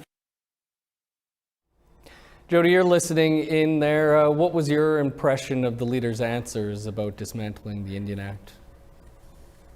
Well, no one talked about investing in First Nations governance, in investing in First Nations leadership, and investing in First Nations legal tradition building. So, you know, how are the ways that we are going to govern ourselves once the Indian Act is removed? What are the ways in which we are going to be in relation with the Canadian state? So that was missing. What I loved on social media was that, you know, Jody Wilson-Raybould is winning, you know, the race today, as well as the hashtag around, you know, reconciliation as a buffet. So there's a lot to unpack in those statements, as well as what Bill had mentioned earlier around O'Toole's statement around our leadership. He didn't mention First Nations leaders, chiefs at all, and that's very problematic and incredibly worrisome. Okay, we're going to talk much more about what the leaders had to say and didn't have to say. First, we're going to head back to Gatineau, though, where our Melissa Ridgen, I understand, is standing by. She, of course, was one of the journalists taking part in tonight's debate. Melissa, great to see you. You're not on Twitter anymore, unfortunately. You were trending there for a while, though, but it was for good reasons. For someone who was directly involved in tonight's debate, is there anything that sticks out for you? Hey, good to see you guys. Yeah, I mean, how could you not say what stuck out tonight? APTN was there. Reconciliation was discussed, like a full block of it, right? It was interesting, you know, people saying, oh, thank you, at the beginning of this debate, oh, thank you, we're so glad APTN could be here. It's like, this is the first time we've been around for 22 years, this is the first time you've even cared to make room at this table for us. So let's start with that. But an entire block on reconciliation. I mean, to me that says we have an opportunity at APTN that we could set the tone for people to even understand some of the questions that they probably haven't asked themselves, don't even know about. So ask questions that kind of educate and inform a little bit, and then let's see where the answers go. And I think that happened. Well, if I didn't say it already, you did a great job, and you did bring up issues that I just mentioned that we wouldn't have heard. I don't think there's been a leaders' debate that's really touched on child welfare or things like that. You've been deep into the planning process for weeks on this now. You're the first APTN journalist to ever take part, as you mentioned. What are your thoughts on finally including an Indigenous journalist? I think that they figured out that there's room for this now. Now, would they have figured it out on their own without our dead children? Probably not. I think that's the uproar over that. Canadians saying, like, you know, we've got to reconcile, we've got to figure this out. And then, you know, the media is like, yeah, we should probably invite these guys to the table. And so, because there's an appetite for this sort of conversation, whichever way we got here, I guess, is irrelevant. We're here, and I don't think we can go anywhere after this. I think that this is just the beginning of us always being here. Sure, you were maybe in a different headspace at the time when this was going on, but did you feel as though you got some of the answers you were looking for in those questions you were asking of the leaders? I mean, as much as you can get answers in debates, right? Everybody talks to their talking points. I think what my takeaway for the win in all of this is that the seed was planted with Canadians today. Things that they should be paying attention to, knowing that the residential school legacy is not over; it continued. You've got as many kids in government custody now, more so than at the height of residential school. Start paying attention. Get to the Google. Start educating yourself. Maybe people should start flipping back through that TRC report. There's a whole bunch of gems in there that I think people weren't paying attention to. So I hope that by APTN being here, asking the questions that we asked, regardless of what the answers were, I think that the questions should be enough to get people thinking, and I hope to see that people get educated. Well, Melissa, we'll let you go, but again, great work there tonight, and you did us all proud. Thanks. And great work from your producer, Beverly Andrews, as well. And Beverly working here like a dog. Jason LaRue here working like a dog. It was great. Yeah, the whole crew, the debate crew was amazing. This production was, a lot goes into it. And whether you're in the mood for a federal election or not, be grateful that there are people who put something like this together, so you at least have something to go by before you go and mark your ballot on the 20th. Awesome, Melissa. Thanks so much. Safe travels home for you and Bev. We're going to go back to Daryl in a minute, but I just want to get some reaction here first from Will. Anything that Melissa had to say there stick out for you? Yeah, no, she's. It was really satisfying to see her, and like you said, to see the stuff on Twitter, and I know Jody talked about that too, like the winners are, none of the 5 of them that were up there, it was Jody, it was Melissa, it was Dennis, you know, like that was a pretty cool thing to see that's coming on Twitter here. And I think she's right though, that being able to ask those questions gives our issues that level of uptake into the Canadian consciousness that has never been there before, because in this year of any years, that should have been the #1 issue right across the board. And all of a sudden, because of our attention spans are so short, you know, 144 characters, that we have to push our way in there. And I'm really glad APTN did that, because you know, those issues have to be there. Canadians have to understand them, and they have to be able to take them into account when they are marking their ballots, like she said. So very, very proud of her. Jody, to you, anything that Melissa had to say? I mean, the one thing that stuck out for me that Green Party leader Annamie Paul kept saying too was making room for us, making space. Any thoughts on what Melissa had to say? You know, it was really insightful to see the response around the Missing and Murdered Indigenous Women inquiry and the violence that women experience in this country, and that no one talked about how to hold perpetrators accountable. No one talked about the justice system or systemic racism in their response. So, you know, Melissa brought really important questions to the table that we need to start solving in our own nations, with our own laws, our own judiciary systems, with our own processes, but also how we do that in relation to the Canadian state. So it was fantastic seeing her up there, and she held her own. And in fact, I believe the journalists were far more eloquent and graceful and intelligent than what we saw from the candidates. No comments there. Daryl, we'll head back over to you now. You've got some more highlights that caught your attention at the debate tonight.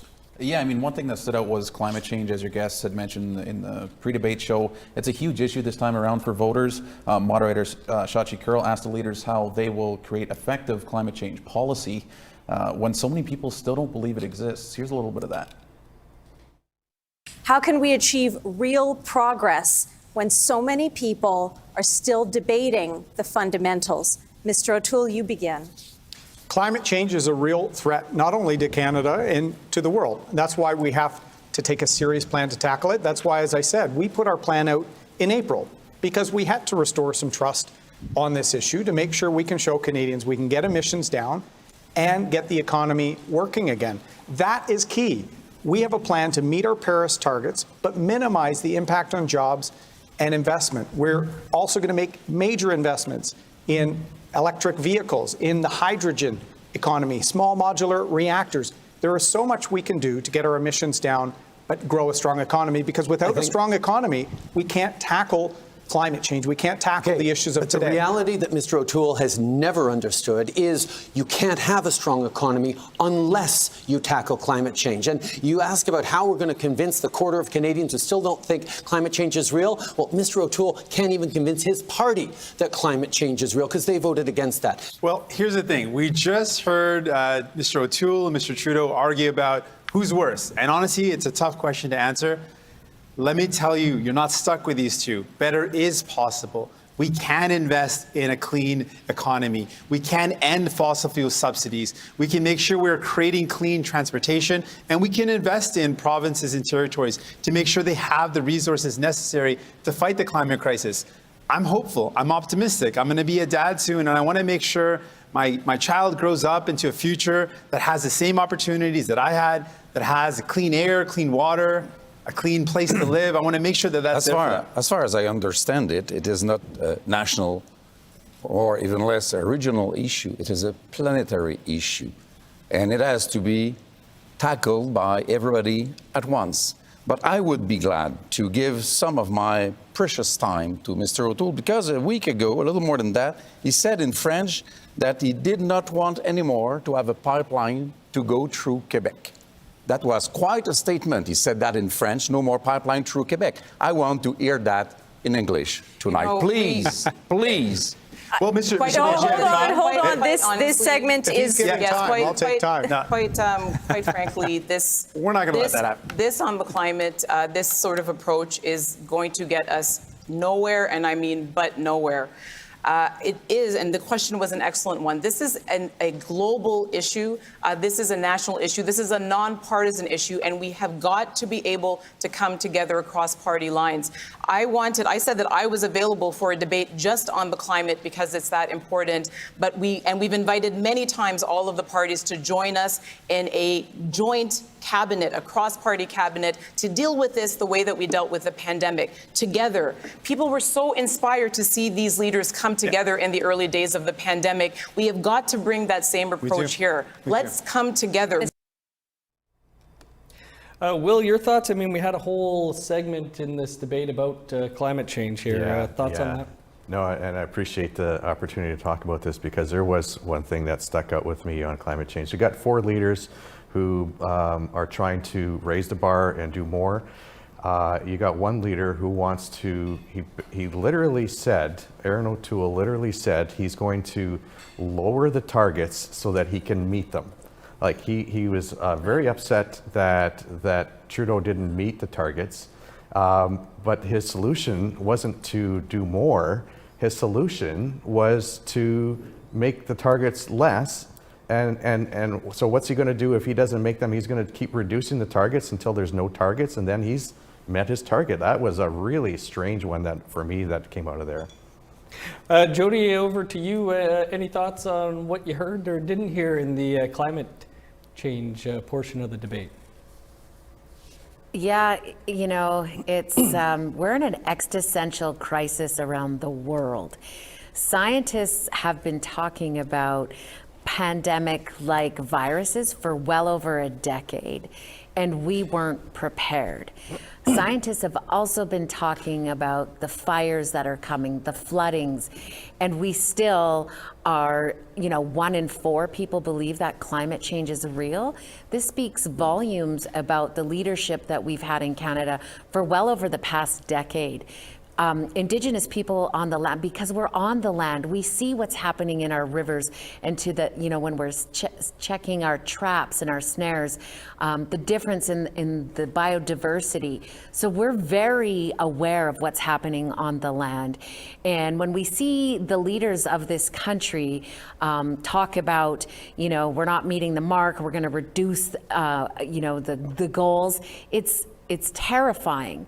We actually need to change the status quo in this country in the way that we're going to do things. And I really want to applaud Anna May's approach about working collaboratively, that we need to, all parties need to set aside their ideologies and really put climate change on the forefront so that we can protect all the citizens in this country, so that we have air to breathe, that the animals can thrive on the land as they have previously. Everyone is suffering, and we must do things different. Climate change has to be on the forefront in all of the parties. When we saw that climate was going to be one of the main topics, the main themes here, I thought, okay, there'll be a lot of discussion here about Indigenous peoples in that. But one of the only times I heard it brought up was from Mr. O'Toole when he was talking about, partnering with Indigenous people in energy resource projects. Jody, any thoughts on that? Yeah, I found that a little bizarre. And what I was hoping he would talk to around those sort of developments would be about how we might do more geothermal, how we might do more solar panel and wind, and so that we can do things differently. But in fact, he's reliant on non-renewable resource extraction, and that's getting old, and we need to do things differently. If we look around the world, people are doing things differently, and they're having great success with it. So Canada can adapt those models, and we can do those things. And Indigenous nations are doing those things. There are many of our First Nations across the country that are doing solar panel, that are doing geothermal. So it wasn't clear what he was stating in that relationship, but we need to move beyond what oil and gas has done, because it's not going to feed the future. Will, hopefully we'll get a chance to get your take on that, because the MMF did have some partnerships. I mean, a lot of people, Indigenous people, work in the oil and gas industry and other resource-based industries, but we must go to check in now with our social media editor, Savannah Kelly, to take a look at what people were saying during the debate. And Savannah, I'll just apologize because we missed you in the pre-show. We meant to get there and ran out of time. So making space for you here this time. What were you seeing there on social media? Thank you so much, Dennis, and no worries at all. So we asked our online viewers how they thought that the federal leaders fared in tonight's debate, and just to kind of get a sense of what issues our viewers think are the most important this upcoming election. So here are a few of their comments. Melissa on Facebook says, reconciliation is one topic being covered tonight. My question is, what are the prospective prime ministers going to do about the mass graves being found across the country? Will they prosecute those who are responsible for these institutions?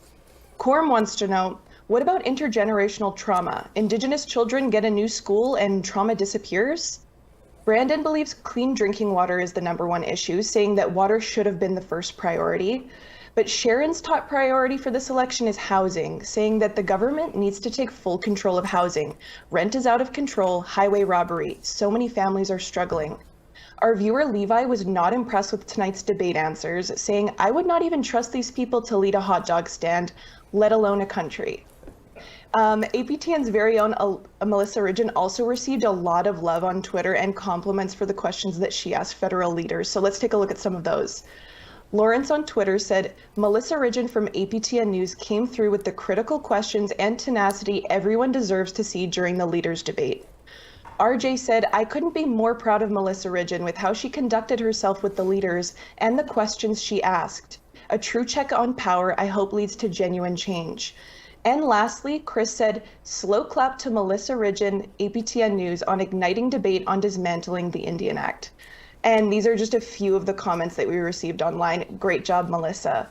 If you guys want to keep the conversation going, comment on our Facebook page or send a tweet at us, and follow along with our election coverage coming up soon as well. Back to you in the studio. Savannah, thanks so much for that. Great to hear what people out there had to say during this debate. And, you know, some of those things that they brought up weren't even discussed all that much, if at all. Jody, your thoughts on some of the issues that, you know, people are talking about on social media that didn't really get discussed all that much at the debate here tonight? Well, they actually didn't discuss anything thoroughly. They didn't give any sort of plan, depth, strategy. I mean, there was overarching generalizations around housing, but there was no clear plan. And so that leaves people unsettled. Like, how do you make a decision? Which party is going to lead the Canadian state in the best way possible? And how do we as Indigenous people have the best relationship with that leadership? So there was lots of unsettling moments, and I love what National Chief Roseanne Archibald tweeted around, let's have a full-on Indigenous First Nations debate so we can flesh out these issues. Which was something the AFN did talk about. Maybe they should have been a little louder or out earlier with it. I think what we were seeing on Twitter, we might know who might host that thing.